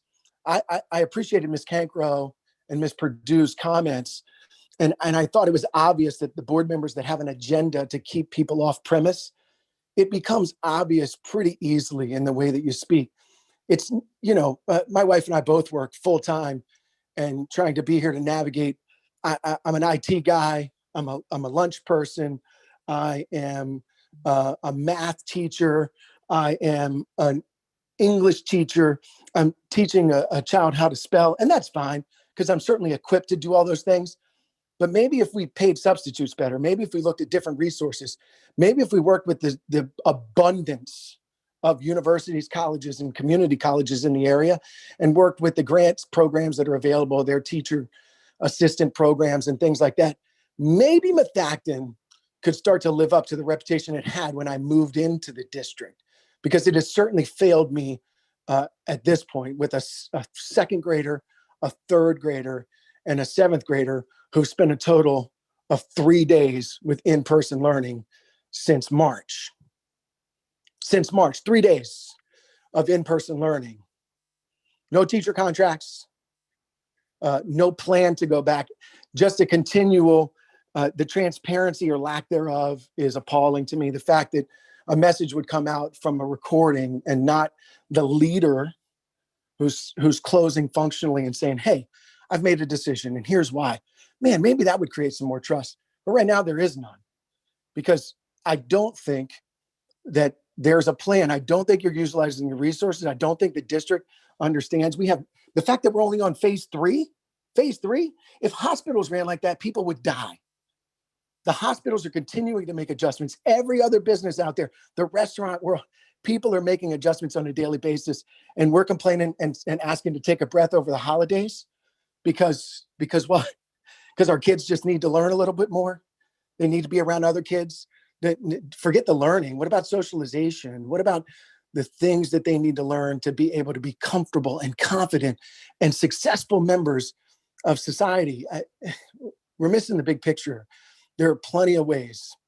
And if you just look at Souderton, Phoenixville, Coatesville, Norristown, whoever thought that when I moved here, I cut out Norristown and said, I'll move anywhere in this area and leave out the Norristown School District. Okay, thank you, Mr. McKinney. That's 4 minutes. I'm going to get cut off again. Awesome. We have policies for a reason. I'm sorry. Thank you. Next, I have Aubrey Patton. Whenever you're ready. Hi, Miss High School Board. It's actually Ashley Patton. I'm sorry. I think my daughter must have logged into this for school. I'm from the Lower Providence as well. I just want to start off. A lot of things that I was going to say has already been said, so I don't want to repeat them all. But I think that true leaders and the best teams thrive in a crisis. I personally work in a healthcare organization as a leader in my organization, a very large organization, I will say that. And I think that a lot of the things that we're seeing is stemming from poor leadership from administration. When your staff is not engaged as a part of the team, they aren't going to go above and beyond to do what needs to be done. And I'm not saying that all the teachers are doing that, because there are wonderful teachers. My kids have some of these teachers, and they're doing what needs to be done. But I think what we're seeing with the teachers' engagement on coming into the building is not just health reasons. I do believe that if you don't feel truly engaged in your work, you're not going to go above and beyond to make that happen. The number of teachers out is just it's impressive. And I don't think that many other school districts are seeing that. I can tell you that there are Western PA school districts that have been in 5 days a week. And when I talked to my sister-in-law who works in those school districts, they didn't even know that this was an option, because the way that their principals, their superintendents, and the people in the buildings led leading into this crisis, there was constant communication from the day the pandemic hit on March 13th, all the way through the summer. There were no breaks. They were constantly being communicated with. There was special meetings that they had to make sure that the teachers were in the know. We have had several board meetings with an outcome of 2 days for my children of in-person instruction, maybe 3 days for others. I think that, like we know, the definition of insanity is doing the same thing over and over again and expecting a different outcome. We have to do something different. This is absolute insanity at this point. We're wasting each other's times when we really should be focusing on how virtual learning is going, because let's face it, this school is not capable at this point with the leadership in place and the engagement in place to ever fully go back in either hybrid or in person. I'm not hopeful that that's going to happen. So I would like it to happen, and I don't want to give up on that, but I would rather focus our energy on where are we with the curriculum?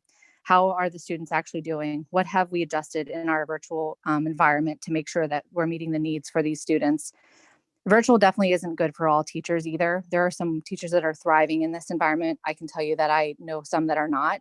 Some of the teachers are very frustrated. They're still challenged on even getting the kids into the classroom on a daily basis, which is just, if they can't do that, then obviously they're not probably able to teach that well in that environment. How are we going to catch up? I don't want my kids to be behind. My daughter's friends are doing pre-algebra and doing languages, and they are well beyond, like, months ahead of my daughter in some classes. My son, he's probably at least 3 months behind compared to some of the other schools. It's really very, very scary for me to think how far my kids are behind at this point. We don't talk about those things because we continue to meet in this meeting to talk about whether we can actually walk in the building or not every day, and whether the seats are this far apart, and whether we can let other people come in and do athletics in the school. I don't really care about any of that anymore. Maybe some of you are okay with the status quo for your kids. I'm not. Staffing planning should have been started last March. We all know that. We missed that opportunity, but staffing will continue to be fluid. Just get used to that. That's how most businesses work. You guys in education are probably lucky to have a more stable staffing, but in healthcare, we always have a fluid staffing model. I personally reached out with a master's degree and got no response to potentially help in the school. So it makes me think that there's probably other people like me who did not get a response. And I'm wondering if that's also why we aren't able to fill these gaps. Why haven't we benchmarked with other successful schools? I know other people have said that, but I want an answer to that question at some point, please. Why aren't we modeling and thinking about how to do things the way they're doing? We clearly can't do this on our own. Putting staffing burden in the student and the parents' hands is unprofessional and inappropriate. As a leader myself, I would never walk into my patients' rooms and tell them, sorry, you're not going to get great care today because I don't have enough staff. I have to figure that out. It's my responsibility, and I take full accountability for that. It is clear that communication with teachers is dismal, and it's apparent at the parent level, which is really, really not okay. An example I can provide for you Sorry, is Ms. Patton, I had to cut you off there. That's 4 minutes. Thank you so much. Okay, and with that, that concludes our comment on action items for this evening. So now, can I have a motion to approve the suspension of Board Policy 006.2 with specific regard to the limitation on the number of directors participating in a meeting electronically? I see Mr. McGee. And I hear Ms. Cancro. Any comments from the board? Seeing none, all those in favor? Aye. Aye. Aye. Any opposed? Okay, the motion carries 8-0. Now, can I have a motion to authorize the board president and superintendent to complete, sign, and submit the Pennsylvania Department of Education attestation ensuring implementation of mitigation efforts form to reflect the fact that all Methacton schools will return to virtual instruction December 22nd through January 8th and return to hybrid instruction beginning January 11th. I have questions. Is there a motion? And Navarette makes a motion. I heard Winters and Navarette with the second. Okay, now comments from the board. So I go back to my original question when I asked, do we need to take a vote here? Because looking on the PDE's website, as far as this form is needed to, it's not needed if if we're not providing any in-service or on-premise or in-person instruction? Are we providing any on-premise or in-service, in-school instruction between now and January 11th?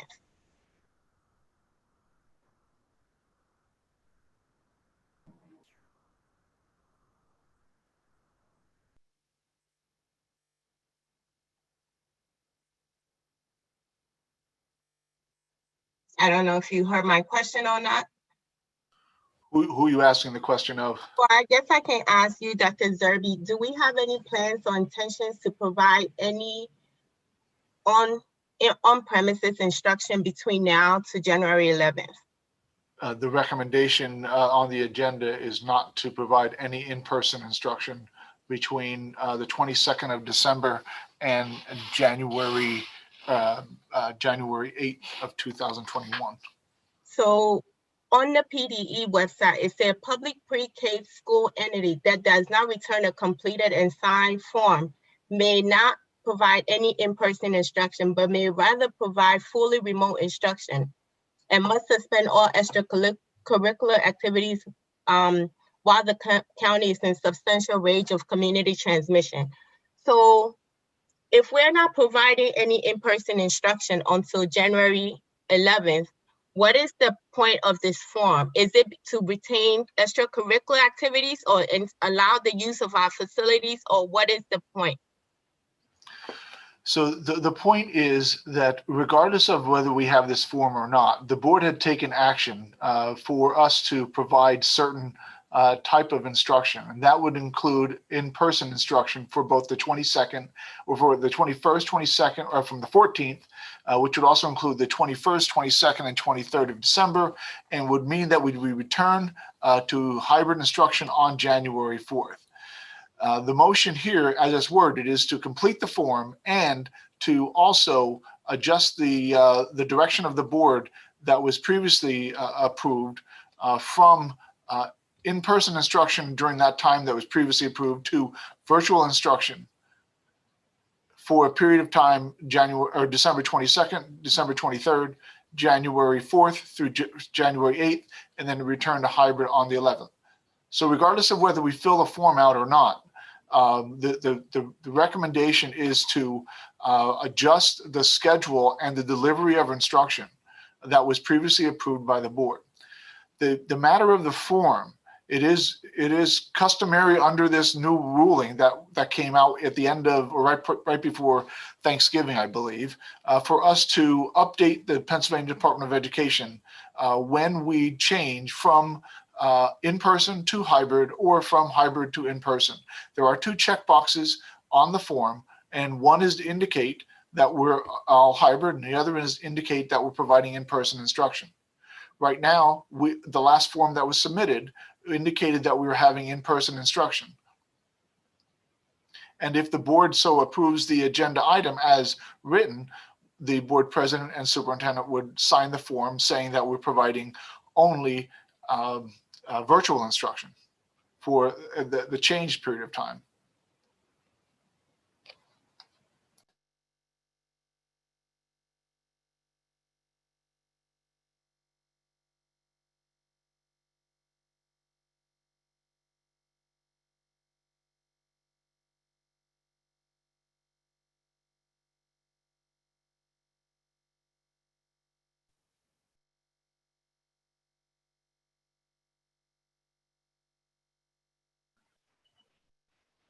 Are there any other comments from the board?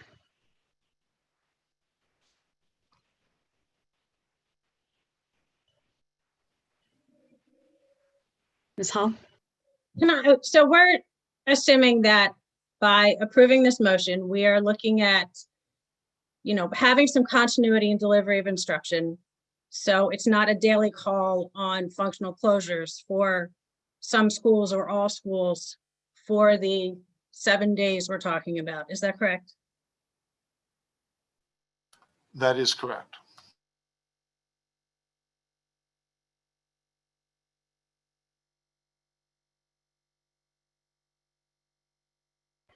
Mr. Winters?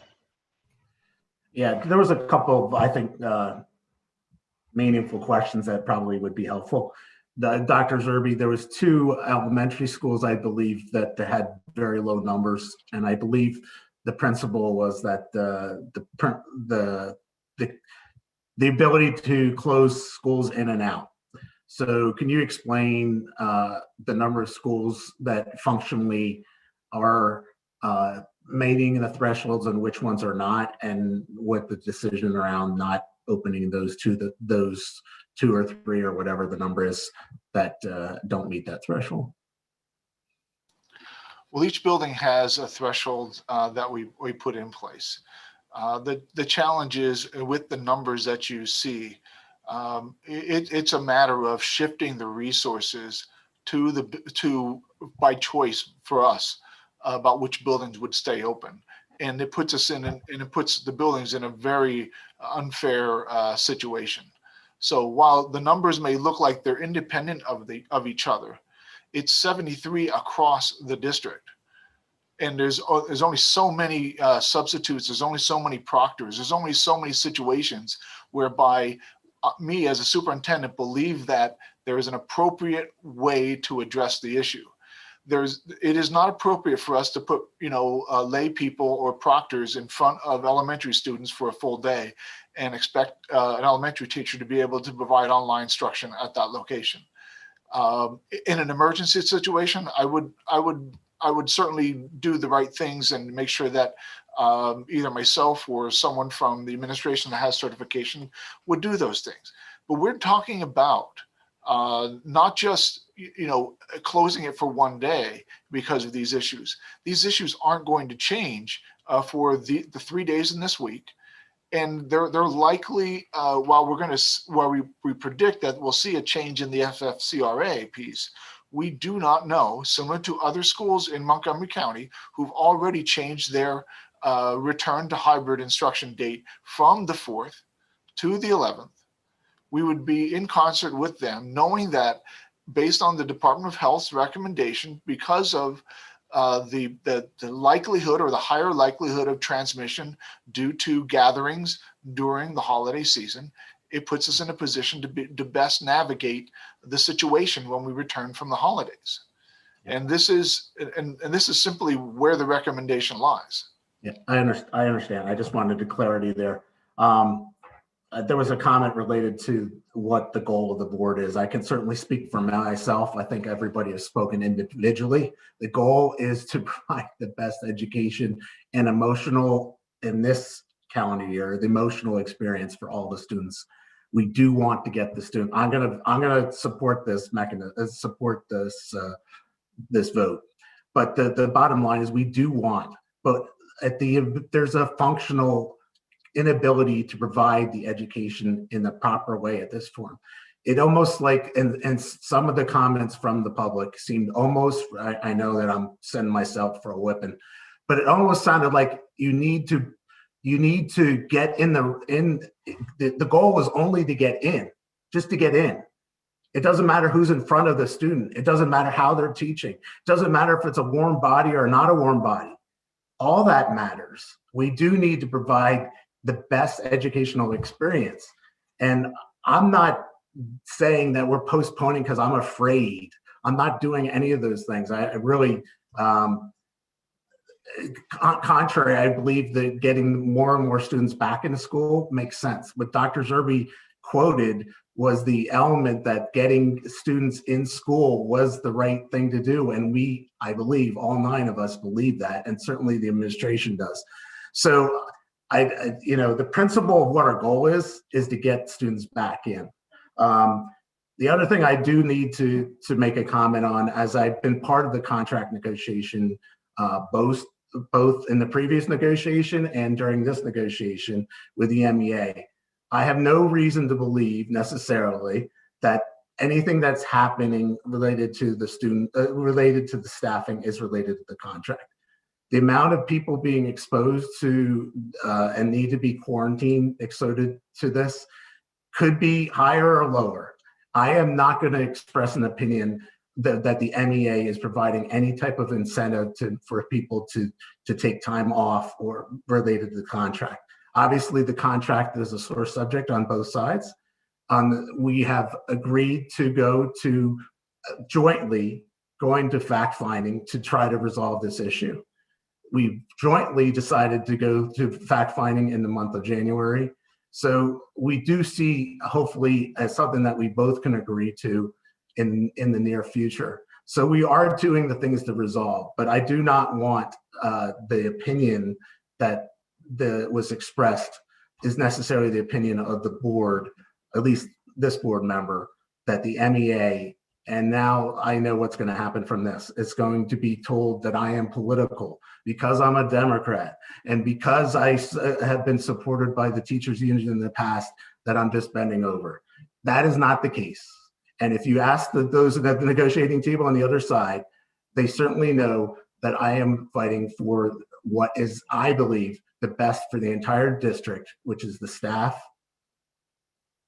in their contract, the students, and our taxpayers, and balancing all those elements. So sorry to get on a tangent, but there's a lot of things being thrown out there that is just not right. And come after me at courtesy of floor, it's fine. Mr. Winters, thank you so much for saying all of that, because there's actually some things that you said there that I had planned to address as well. I think that we need to address the fact that, yes, our kids are safe when they are in our buildings, but there is a big difference between being safe and being educated well. And I think that's where we need to figure out, where do we stand as a district? Can we keep our children safe in our buildings? Absolutely. Can we educate them well with our current staffing? No, I don't believe that we can. I believe that we need to figure out a different path forward. There's some of the comments that were made tonight presumes that we as board members want this, that this is somehow benefiting any of us. That couldn't be further from the truth. Among the 9 of us on the board, we have nearly 20 children in this district. So to make the allegation that somehow we don't want what's best for our students, frankly, it breaks my heart, because we all have kids and we care about all of the kids in this district. At the same time, I think it's important to recognize that I have the utmost respect for our teachers. And I, like Mr. Winters, I firmly believe that there is no connection between the teacher contract and what we are experiencing with staffing. We have jointly agreed to fact finding. We have a very amicable relationship with our teachers union. I am in regular communication with them through the pandemic team. To say that our teachers would be somehow taking sick leave because they don't have a contract, I think is frankly insulting to our teachers. They are professionals, and I do not believe that they would do that.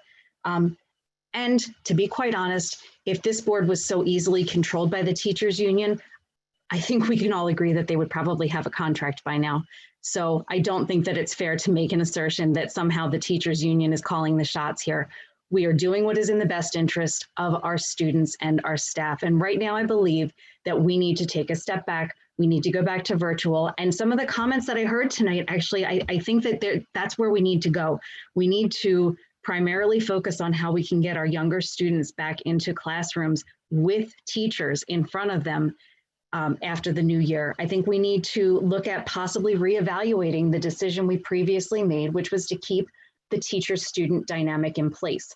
We didn't want to disrupt that relationship, but I think maybe it is the time that we have to start looking at whether or not students and parents are willing to make a change in teacher in order to have that in-person learning experience. These are all things that we can evaluate in the month of January. But the issue at hand right now is whether or not we have teachers available to give the education that we believe is critical to Methacton, that we believe is what Methacton stands for. And having students in the building is only step one. We need to have enough teachers, qualified teachers there to educate them. And until we can be certain that we have that, I think that taking this step back and being virtual so that we can reevaluate the situation is what we need to do. Again, I want to direct people to the Methacton website, where there is a press release that indicates that we have jointly agreed to fact-finding with MEA, just to further alleviate any concerns that this is somehow related to the contract. It's not exactly the direction that any of us wanted, but it is a sign that the contract is moving forward. This is not what this is about. I just wanted to reiterate that. And yeah, I don't want us going down a road where we're questioning our teachers when they are saying that they are sick, because they're professionals, and I don't want anyone coming into work you know, with symptoms because they're afraid that they are somehow going to be questioned or called out because they have done so. That our teachers deserve better than that.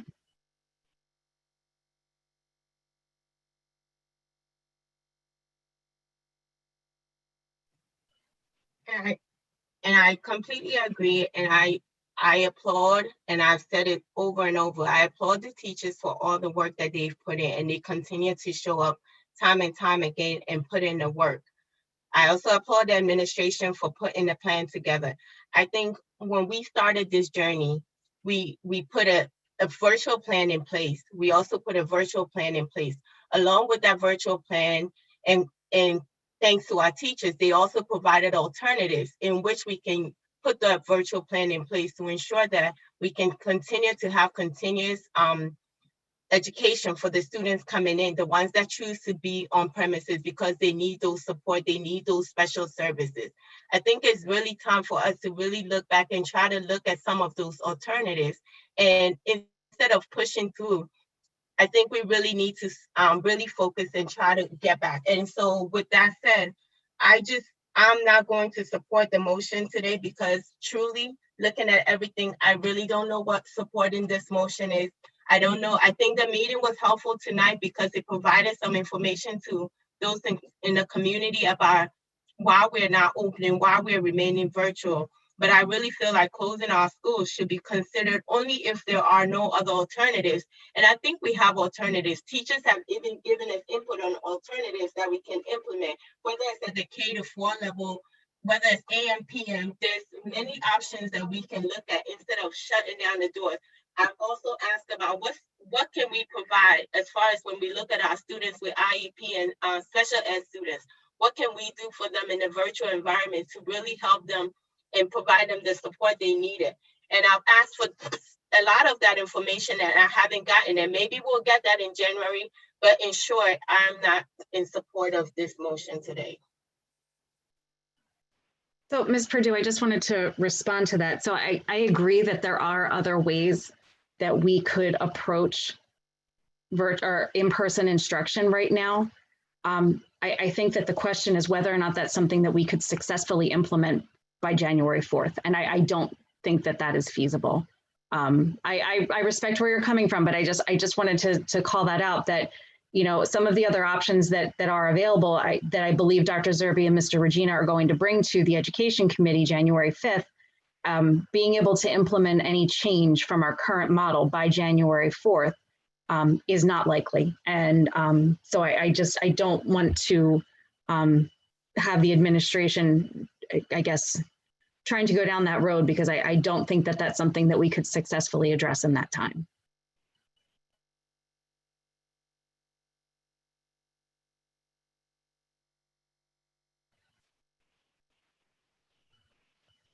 Are there any other comments from the board? Seeing none, I'm going to ask for a roll call vote here on the motion that's on the table. So Ms. Cancro? Yes. Ms. Drummond? Yes. Ms. Hull? Yes. Mr. McGinnis? Yes. Mr. Navarrete? Yes. Ms. Perdue? No. Mr. Winters? Yes. And myself, I also vote yes. So with a vote of 7-1, this motion carries. And that's it for our agenda items this evening. So now we will move on to courtesy of the floor. So this is the time where members of the public who want to make comments on any item that could come before the board, not necessarily an agenda item, can speak. We ask that people pre-register in order to do so. Again, we ask that you limit your comments to 4 minutes or less. So looking at my list of those who pre-registered, please raise your hand if you are still interested in speaking. And we'll start here with Dr. Malik. Whenever you are ready, Dr. Malik. Sure. Can you hear me all right? Yes, I can. Good. Thank you. Well, I hope you're all okay because you seem very, very uptight. You know, I kind of get a kick out of watching what happens to the board when they're challenged. I guess you're not used to being challenged. You guys get defensive, arrogant, aggressive. Did you ever stop to think that maybe we're all getting tired of the misinformation that you guys are spewing? I mean, just something to think about. I think it's time for us to get back to in-person meetings. It will definitely alleviate the temptation to hit the mute button and censor people.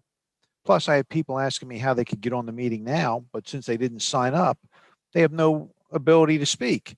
So I think we should get back to the in-person experience for meetings. So I get this straight. The PDE form doesn't mandate that the board do anything. This is your decision. Has nothing to do with PDE, the form, or anything else. This is your decision. I just want people to remember that come May at election time. Does the district have a vault? Do you know? You know, like a big vault, like a safe? Because, you know, I want to know what kind of national secrets you guys are hiding in that vault. At least 4 times this year, I made right to know requests to the district, which were denied. I appealed those to the PA Office of Open Records, who actually agreed with me and granted me the requests and the records. The district then appealed those final determinations of the Office of Open Records to the Court of Common Pleas. So maybe you can help me out here. Could you tell me who authorized the solicitor to file those appeals? Can you tell me that one? Who authorized the expenditure of taxpayer funds to pay the solicitor for these appeals? Did the board ever meet with the solicitor to discuss these appeals? And shouldn't the public have had the right to give input on what you guys are doing with taxpayer money when it comes to legal issues? Did you know that some of these requests deal with records that are in the solicitor's possession? See, to me, that's a potential conflict. So my suggestion is that you need to hire a special counsel to manage your right to know process and your legal problems. Because, you know, I've seen this all before. It's not like something new. You know, Methacton did it to me during building Skyview. Worcester Township tried it. I mean, this is like an old playbook. I know what you're doing. I know why you're doing it. And I tell you what happens. It doesn't end well for anybody. So if you think about it, I appreciate it. Thank you. Thank you, Dr. Malik. Next, I have Joe Rittenhouse. Whenever you're ready. Hear me? Yes, I can. Yeah, I can. Perfect. So, so listening to all that, it was very nice to hear the public speak, and it was also very interesting to hear the board speak. I think that I think that what frustrates me is this was decided before anybody got here. Nobody was willing to have their minds changed. Nobody was willing to think about the possible ramifications of what a vote would do versus not. And again, this is all done with a hope, with no guarantees, with no principles or foundation laid out to say, hey, you know what? If it comes time to this date, this is plan A, and this is plan B, and this is plan C. And we're going to work through all this, and we're going to keep the public informed about everything that's going on. I think it's genuinely sad that the appeal to emotion that, oh, you know, everyone, I find it cynical that anyone would try and disparage the teachers and then use them as a shield to hide behind when convenient. No one wants to talk down to the individual teachers. Nobody thinks that of anybody working with that. However, it's frankly sad that the board would try and use them as a shield to protect themselves from any criticism. Again, I do not foresee anything changing as of this. I think that you're going to have upset public. I think we're going to repeat this process in a matter of days or weeks. And the other thing is the idea that, like I said, you're going to come back. Things may or may not change. You know, hopefully they do. I don't see it. But that from there, we're just going to, I imagine we're going to get another meeting invite, something sent out the day before. We're going to come in. It's already predetermined. We've already had the meetings, you know, outside of the school board, outside of public view. And then we'll just do the political theater all over again. So, and also I just want to remember that campaign contributions are public record. That's basically all I have to say. And yeah, thank you very much. Thank you, Mr. Rittenhouse. Next, I have Jackie Mistrelli. Whenever you're ready. Yep. Hi. Lower Providence. Jackie Mistrelli, Lower Providence. Mr. Winters, you stated there were 3 important factors you take into account. The first one you noted was the teachers, not the students. You said teachers, then the students, then taxpayers. Please shift your focus to the students. We are tired of everyone else talking about everyone else, but what the students are facing right now.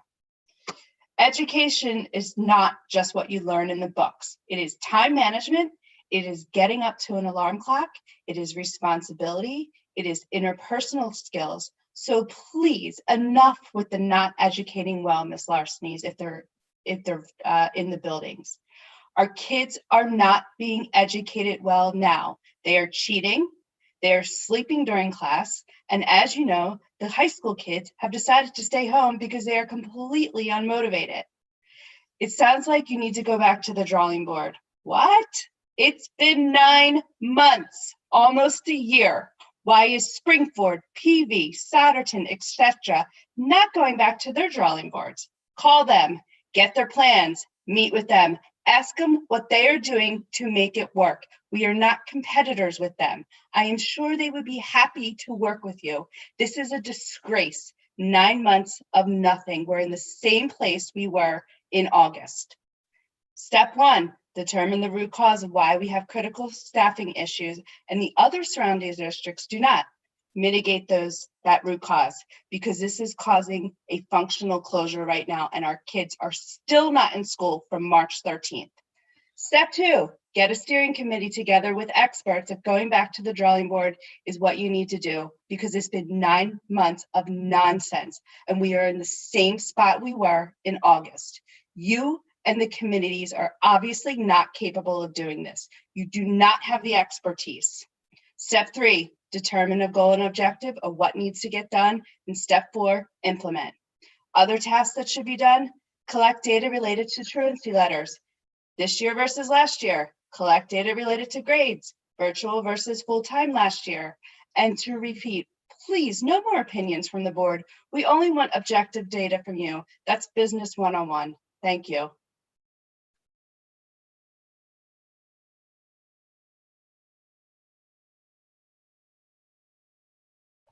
Jessica Bradbury, whenever you are ready. Good evening, Jessica Bradbury, Lower Providence Township. First of all, thank you, Ms. Cancro and Ms. Purdue. At least you asked some of the right questions tonight, and we heard that you're there to advocate for the community, for the children. Can someone please explain why it's necessary to pre-register to speak? The Zoom link is public. It's on your website. It's not like a registration means that you'll receive the link privately. Ms. Aubrey Larsenes, for accountability purposes, I would suggest taking a screenshot at the end of the sessions of who still has their hands raised. By your own admission last meeting, you are censoring members of the public from speaking on these virtual board Zoom calls where you have complete control over who has the privilege to speak. Speaking of censorship, did you know that the Zoom session reached its 100 participant capacity and people that were registered to speak before the vote were unable to join? Isn't that censorship? Isn't that also a violation of the Sunshine Act? Mr. Sommers, would love for you to comment on that. Kim, you muted Peter McKinney. You abuse your position as president to censor the public. You also applaud people on social media who admonish parents for practicing their First Amendment rights.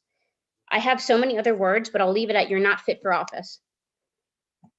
I thought our board was comprised of community advocates for responsible education. Maybe you can help define how you use the word responsible, or maybe you can help define how you use the word education. You're elected officials that ran on a campaign. Your campaign website indicates your focus was on making every student feel safe, supported, and engaged. Are you achieving that goal? You were committed to reinstating school board work sessions so that dialogue and decision-making processes were witnessed and documented. So why the ad hoc committee that was created and met in secret? Ms. Aubrey-Larsenet, you keep saying the same things, but it doesn't make it fact. Several alternative learning models for elementary students were proposed in September. We heard from numerous elementary teachers saying that their voice wasn't heard. No one listened to them. And now we're here in December saying we just don't have time to pivot. You created your own problems. We need to start running this district more like a business, and the role of the board is to ensure that the district is delivering high quality education to its customers, the students and the families that reside in these townships. How many of your customers have you lost this year? The enrollment data from November indicates that we lost nearly the same number of students this year alone as we have in the past 4 years. Yes, we're barely halfway into the school year and we've lost 121 students, when in the last 4 years, our decline was 122 students, 76 of which have left in September. And that's from November. We don't know who's left in December. Do you even know the satisfaction level of your remaining customers for the product that they're receiving? COVID has presented challenges to many businesses across all industries, and the ones that are surviving are doing so through innovation, adaptation, and collaboration.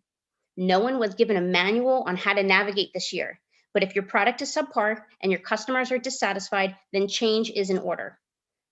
Now I realize this year has been trying for everyone, so I really truly hope that you and everyone else in the community find some time to disconnect, relax, unwind for the remainder of an unforgettable year. Happy holidays, stay safe, and thank you for your time. Thank you, Ms. Bradbury. You be well as well. Next, Joe Bickelman.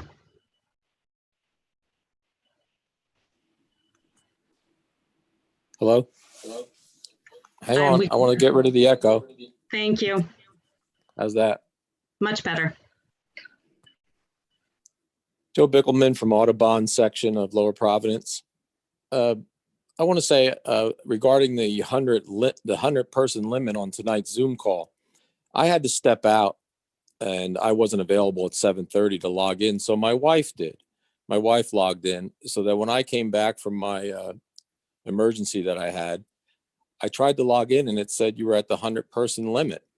So I said, I'll just raise my wife's hand because I can't get in because it's the 100 person limit.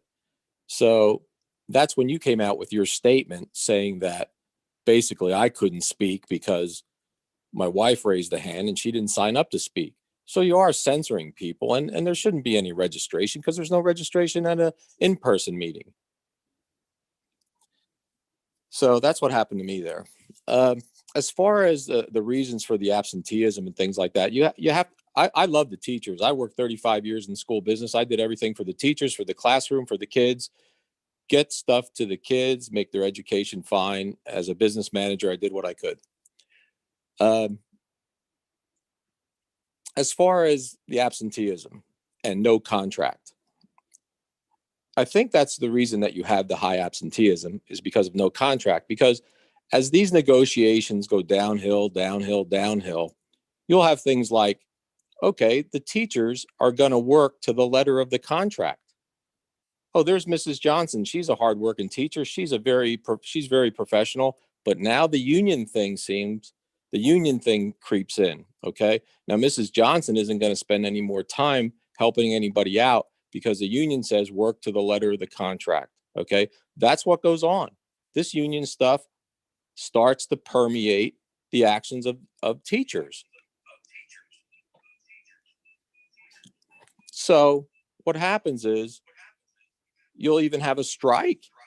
You'll have Mrs. Johnson, who's a great teacher. Just get rid of it. Who's a great teacher, all of a sudden goes on strike. There she is walking on the pavement. You know, you even have an absentee rate during spring fever, like in May, you were talking about that, where you have 10 to 15% of your teaching staff absent in May. Okay, that came up as a problem at a public meeting. And I suggested that you, during evaluations, you pull teachers' attendance records out and say, hey, you got to be here. You got to be in front of your children. You can't take your 5 leftover personal days or your 10 balance and your sick days just because you have sick days to take. But I think this whole contract thing, that's an issue. And, you know, we had a strike the last contract because we had a new negotiator, Jeff Sultanic. You had a strike. You had fact finding. You had to improve your salary matrix that you never got around to for this contract. Okay. And now you have Jeff Sultanic at the table again. And guess what? You're going to fact finding. So you're going to have all administration digging up all these facts for Mr. Sultanic, and he's going to have his markers in his books, and the arbitrator is going to review all the facts, and you're going to get a big bill from the solicitor. Okay. That's why I hope that the negotiating team for the board is getting what they want from from Jeff Sultanic, our negotiator that you're paying a lot of money to, because he's 0 for 1. He's got a strike, or he's basically 1 for 1 in his eyes because he got a strike. But you know, you got to watch this stuff. I can't see why two adults, level-headed groups, can't come to some kind of agreement. So I just hope things are going right at the negotiating table. Fact finding is going to cost you a fortune, like it always does. So you need to review that whole thing with the contract negotiation. I can't imagine what is the impasse. I really can't. Thank you, Mr. The Bickelman. teachers want 8%. You only want to give 6%. What's the deal? Thank you, Mr. Bickelman. Next, I have Brian Earnshaw. Whenever you're ready. Brian Earnshaw, Lower Providence. I'd like to comment on a couple of emails I sent to the board to which I've not received a response to a question. And it relates to budget surpluses. Just by way of background, over the last 4 years, the district has posted budget surpluses in excess of $10 million. Of that amount, all of it's been retained for additional spending. None of it's been returned to taxpayers or used to reduce future tax increases. The most recent budget surplus for the 2019-2020 fiscal year was approximately $3.1 million.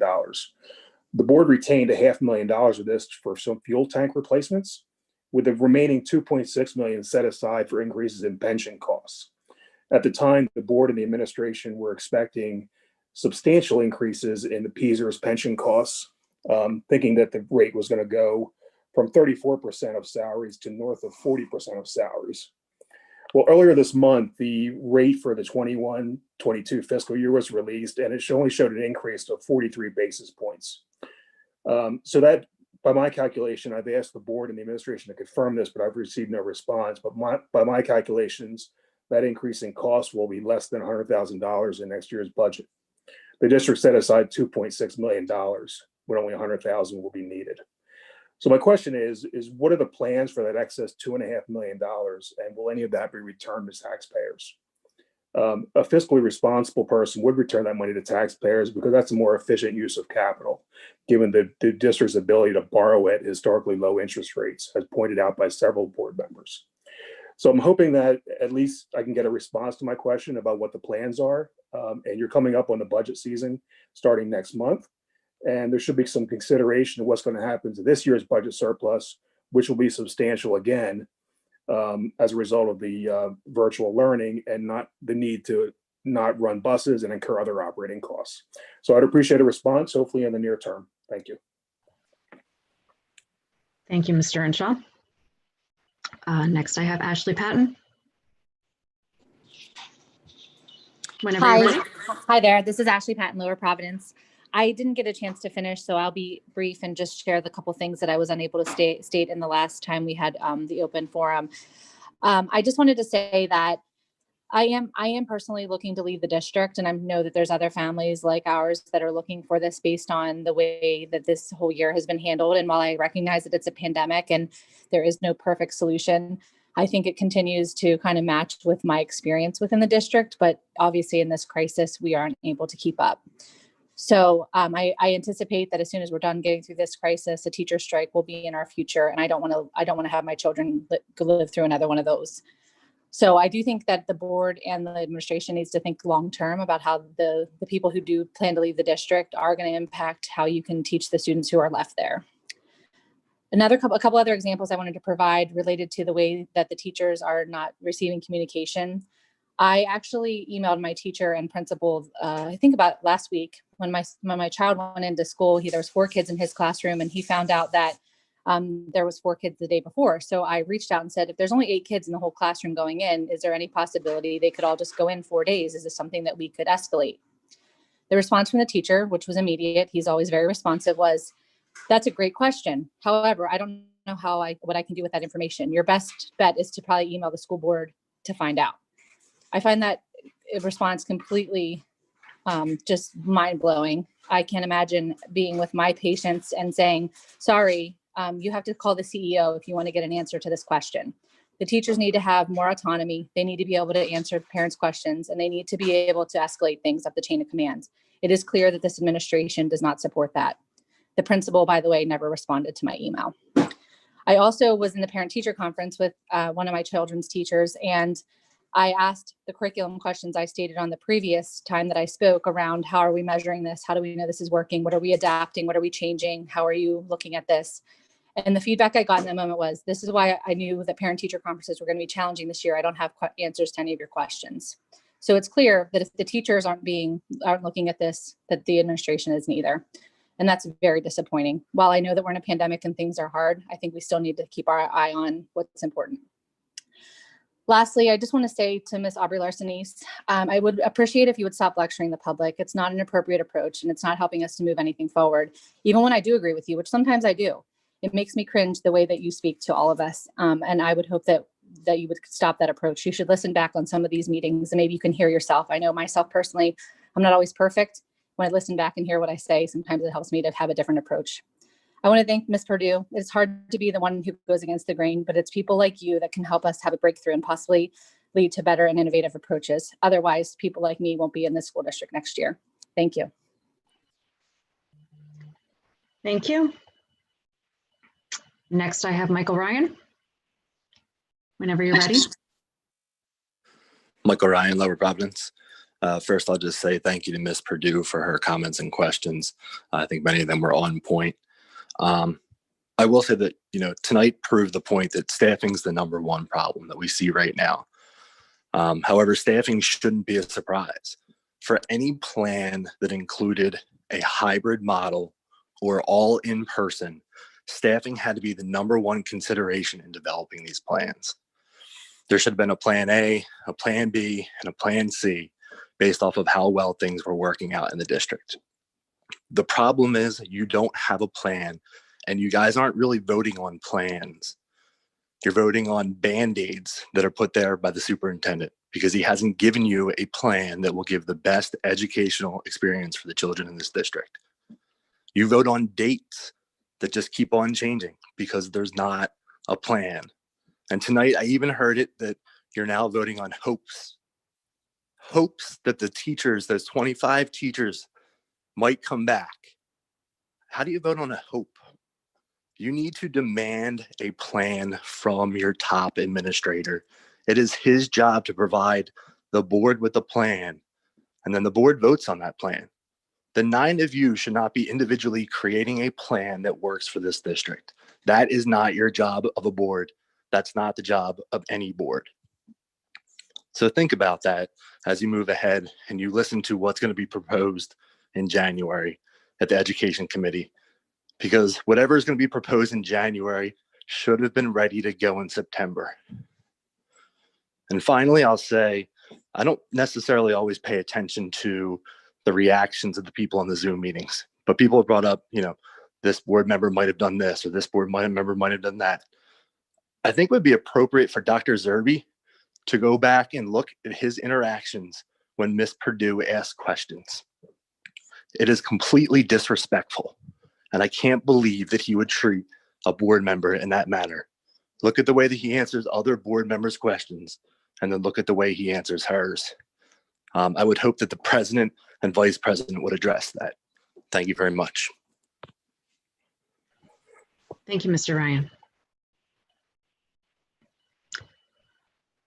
Next, I have Marissa Rocco. Whenever you're ready. Yes, thanks. Marissa Rocco, Lower Providence. I just want to reiterate what I was saying earlier, and a little bit of what a few others said. Ms. Patton, what Mr. Ryan just said. I am one of those families leaving the district. One child is already out and one is enrolled at Gwynn and Mercy in the fall. It's really upsetting to me. I grew up going to this school. I've lived here my whole life. I'm a 97 graduate.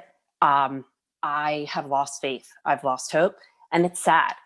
I think one of the things that really hit me was when I called to unenroll my son, and I told the office and I said, does anybody want to talk to me to find out my concerns? And I was told, no, we just need your form. That's it.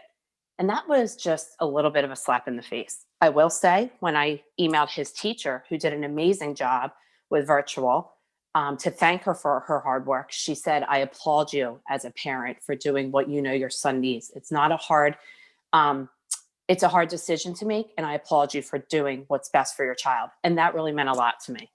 So I just wanted to say that. But I want to reiterate what I was saying earlier, that we need a better plan. Mr. Navarrete brought up at the last board meeting that maybe a phased-in approach makes sense. I emailed the board about that. I actually emailed a few times about that. This flipping a switch and getting a whole district back in the day doesn't work. It's not going to work. Our special needs kids should have been in that building day one. The fact that they weren't breaks my heart. I have friends in that position, and it truly breaks my heart. I think that we need to start there. It's a starting point. Then perhaps it's our youngest learners. Maybe it's K through 2. I know PV did an approach K through 2. I think it was K through 2. And then it was seniors. We need to look at this realistically of what's going to work and evaluate what will work. We can't get everyone back unless we do another poll and we realize our numbers have changed dramatically. So I don't want to beat a dead horse, since I already said that earlier. But please, let's work on a new plan, because this plan of going round and round in circles is not working. I want to say Lois Byrne, I think that was her name earlier, had some wonderful comments. We need to be transparent. There are staffing issues. It's a huge issue. I think that came out tonight. And I really, again, thank Mr. Regina for putting that information in front of the public, because it's helpful for us to see it firsthand. We have to think about our kids. Losing a year of school in person can be detrimental to some. And those are the special needs kids I'm talking about. We're also talking about kids going to private high schools next year, colleges, testing, and then being compared against kids who aren't in the position our kids are in, and they will fall behind. My son had a few weeks of catching up just for being 6 weeks in this district, and then going, with kids that have been in person since August 31. I saw it firsthand. So there are problems. There's no perfect answers, but we have to try to allow the choice that is needed for the kids that need to have the support. There's parents paying for tutors because their kids are struggling learning this way. I just want to be able to provide equality to the people that are struggling. And I just want to know that we're thinking outside of the box. I do agree with what Dr. Zerbe said. The kids are safe in school. I know schools that have had that have had cases, but no transmission in school.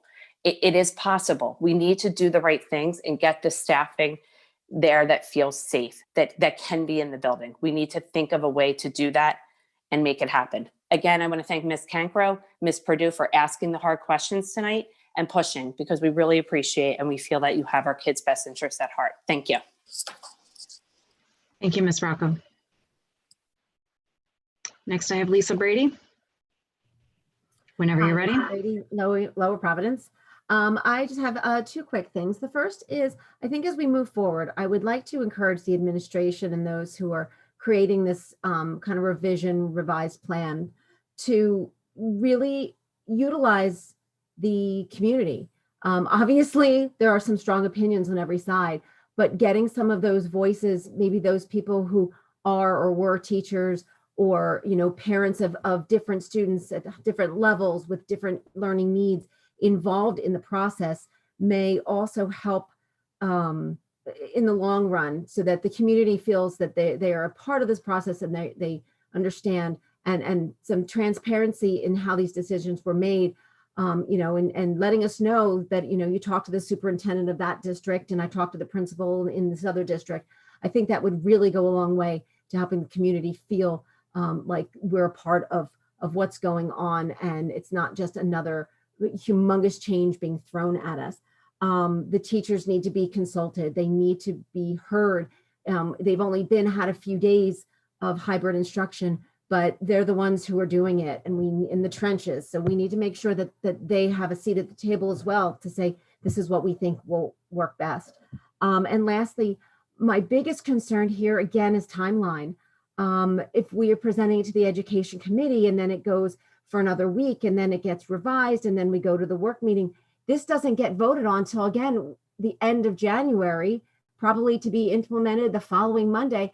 We're at February. So my concern is the timeline again, that every time we realize a change needs to be made, it's at least a month off before we can make this shift. And oddly enough, back in August, I made a comment that if we keep looking for the perfect plan and we keep not just moving forward and trying things as we go, we're going to be virtual. It's going to be March. And at this point, I wasn't that far off. So I would like to encourage, if in any way that these votes and these decisions can be made sooner. And I understand it's, another meeting, another public comment, and then I understand the nightmare. But I think, again, looking at what's best for our kids, another one of these crazy meetings, to shave a few weeks off of sitting in their bedrooms might be worth it. So thank you again. Thank you, Ms. Brady. And our last speaker this evening, I have Ann Bickle. Whenever you are ready. Hi, Ann Bickle, Lower Providence. I spoke earlier when you were discussing the original topic. I do appreciate you guys giving everybody time, and I understand everybody's points on the 100-person limit. I'm not sure if that's the board just not understanding there's another platform where you can have larger than 100. A couple of my children go to charter school and there's no limit on how many people can log in. So maybe that's just a platform situation. I would like to thank, and I don't want to say this last name wrong, but Mrs. Mastrelli for pointing out Mr. Winters having the 3 principal groups in a contract negotiation mixed up. But I do think, just recapping the whole evening, which I found enlightening, that tonight was just buying more time. And this buying more time till the 4th and then till the 11th with a whole holiday in there with all of you guys going on vacation is not letting parents plan, which is what Zerby's letter stated, especially working parents who have a commitment to a job and need our jobs, or giving anybody a break. Okay.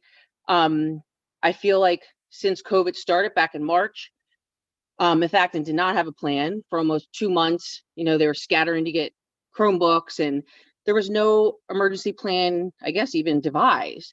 Other schools hit the ground running and we're going. So it concerns me that almost a year later, we're still in the same situation, and that we have a board that keeps tolerating that. I'm also concerned, I know you don't run it like a business, but if you have somebody in charge of making sure we have enough teachers, this should have been addressed before it became this kind of problem. We should have had more subs in a pool somewhere. It doesn't make any sense. How many of these teachers are going to look for another out instead of this FCRA thing? How many of these teachers that are on medical leave are really on medical leave? How many of them aren't ducking from something else? I mean, the teacher I have right now, I adore. She's awesome. But the teacher I had last year was horrific and technically should be fired. She violated my son's IEP multiple times, but you still have her on salary. Maybe you should get rid of her and put another full-time person in there. I mean, Methacton has all these little problems. And I think part of the problem is, I know you don't want board meetings to go off on a tangent, but when you hold a board meeting and you can only talk about one topic and you keep it in that box, you can't fix it because every shoebox on every topic is technically connected because all these kids are connected. Like when you show numbers from the high school, but want to then use it across the whole board, okay, let the high schoolers go completely virtual. Use your high school building for K-8 or K-6. Spread your kids out. Do whatever you got to do. Say to the parents, hey, is it okay if we don't bus them to, Audubon, Eagleville, and they go over to the high school? I really don't think anybody has thought outside the box or forced somebody to think outside the box. And I've seen it with my other children that are in different schools. And it's crushing. It's crushing because Methacton has some really awesome teachers that I adore, but I'm not sure. I'm not sure, like, if they're sitting in on this meeting, how they're even handling what the board's saying. I mean, and the one person that said something about watch your facial expressions, you should do that. My husband's in the background and he said, you know, ooh, they make some nasty faces at people when they're saying stuff. Unfortunately, you're the school board. You don't just represent your opinions. You're supposed to represent all the parents, the community.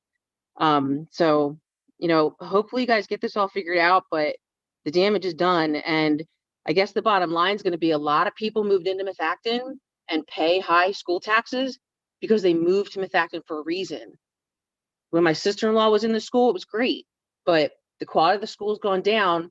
And what are you going to do at your negotiation of contract or union, like your teachers union contract, when parents start wanting refunds on their school taxes? Because I'm going to be honest with you, I want a refund on my school taxes. I'm going to work. I'm educating my kid. Okay. I said, I know. I'm sorry, Ms. Bickle, that's 4 minutes. Of course. Ms. Bickle, that's 4 minutes. I'm sorry, I have to cut you off here. You don't like it when somebody's got a point. It's our board policy is 4 minutes. I'm sorry, I have to enforce it for everyone. It's only fair. So before we adjourn, I just wanted to respond to a couple of things. I wanted to reiterate. I wanted to thank Dr. Zerbe for all of the work that he has been doing, meeting with superintendents from other districts since this pandemic began. I know that he is talking to the superintendents that are within our North Montco sending group. He's talking to superintendents across the county. He's talking to superintendents beyond the county limits. He's been doing it on a weekly basis and sometimes more often than that. And I know that our other administrators are doing the same thing and talking to other districts and seeing what works and what doesn't work. I've also been meeting with board presidents from other districts to hear what they are doing. And I can tell you, many other districts are facing some of the same problems that we are. Yes, there are some that are faring better in other ways and some that aren't. So I think it's important to remember that we have 398 unique individuals teaching the students in our buildings. And so what one district is dealing with, another may not be dealing with. And that it's because we're dealing with people. We are not a corporation. We are not running a business. We are not out to make a profit. We're not dealing with widgets. We are not dealing with a product that we are creating. We're dealing with people. We're dealing with kids. These are highly variable situations, and we're doing the best we can. One of the things that I noticed in talking to other districts and looking what other districts are doing is that our district, from an administrative standpoint, is much leaner than other districts of our size. And one of the things that we have done as a board to alleviate that, to address that, is by bringing on Mr. Regina as an assistant superintendent so that we can start to accomplish more. But right now, we are a lean organization. We are a lean school district. And that means that there are some things that we cannot do as quickly as other school districts that have a depth on their bench that we just don't have right now. And that's not something that you can alleviate by flipping a switch. I wanted to clarify some confusion as to what an ad hoc committee means. We have multiple ad hoc committees that meet throughout the year for various reasons. And what that means is that we bring together 3 or 4 board members. We don't have a majority of the board. And we talk about some of the issues that the board is dealing with so that we can bring them to the larger board in a public meeting and have some semblance of a plan in place so that we are not here spinning our wheels. Ad hoc committees are there so that we can get things done efficiently and effectively. There's a lot of other things that I wanted to address. The need to pre-register for meetings is something that we began in March when we moved to the virtual meeting platform. Part of the reason for that is that I have no way of identifying people when they are joining our meetings. So by having people pre-register, it gives us a level of accountability in terms of identifying who someone is, as we've done from the beginning. As Mr. Summers could even speak to, we are required to have people identify who they are and their municipality of residence before they speak at our meetings.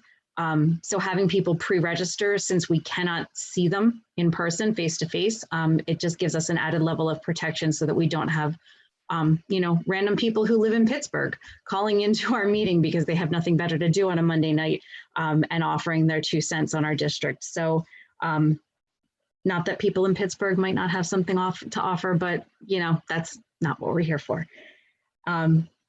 Anyway, there's other issues that were brought up that I could go on, but the bottom line is we're dealing not with a business here. We're dealing with kids. We're dealing with people. And so I don't ever want us to lose sight of that. But apparently opinions aren't required from this board. So anyway, does anyone have anything else that they'd like to share before we adjourn? Ms. Hull. Yeah, you did cover some of what I wanted to make sure was clear, but as far as the ad hoc committees, from a policy standpoint, if there's confusion by the public, I would suggest they take a look at our policy 005 organization, where committees are explained through the policy. And also regarding courtesy of the floor, I would direct people to 006 meetings and 903 public participation in board meetings for clarification. Thank you, Ms. Hall. You are a gift to the policy committee. I really do appreciate that. Anyone else before we adjourn? Okay. With that, I will entertain a motion to adjourn. McGinnis. Knew you were there for me, Drew. Thank you, Mr. McGinnis. Is there a second? Oh, thank you, Ms. Hall. All right, everyone. Meeting is adjourned. Have a good night. Have a good holiday. See everyone after the new year. you too. Take care. Thanks.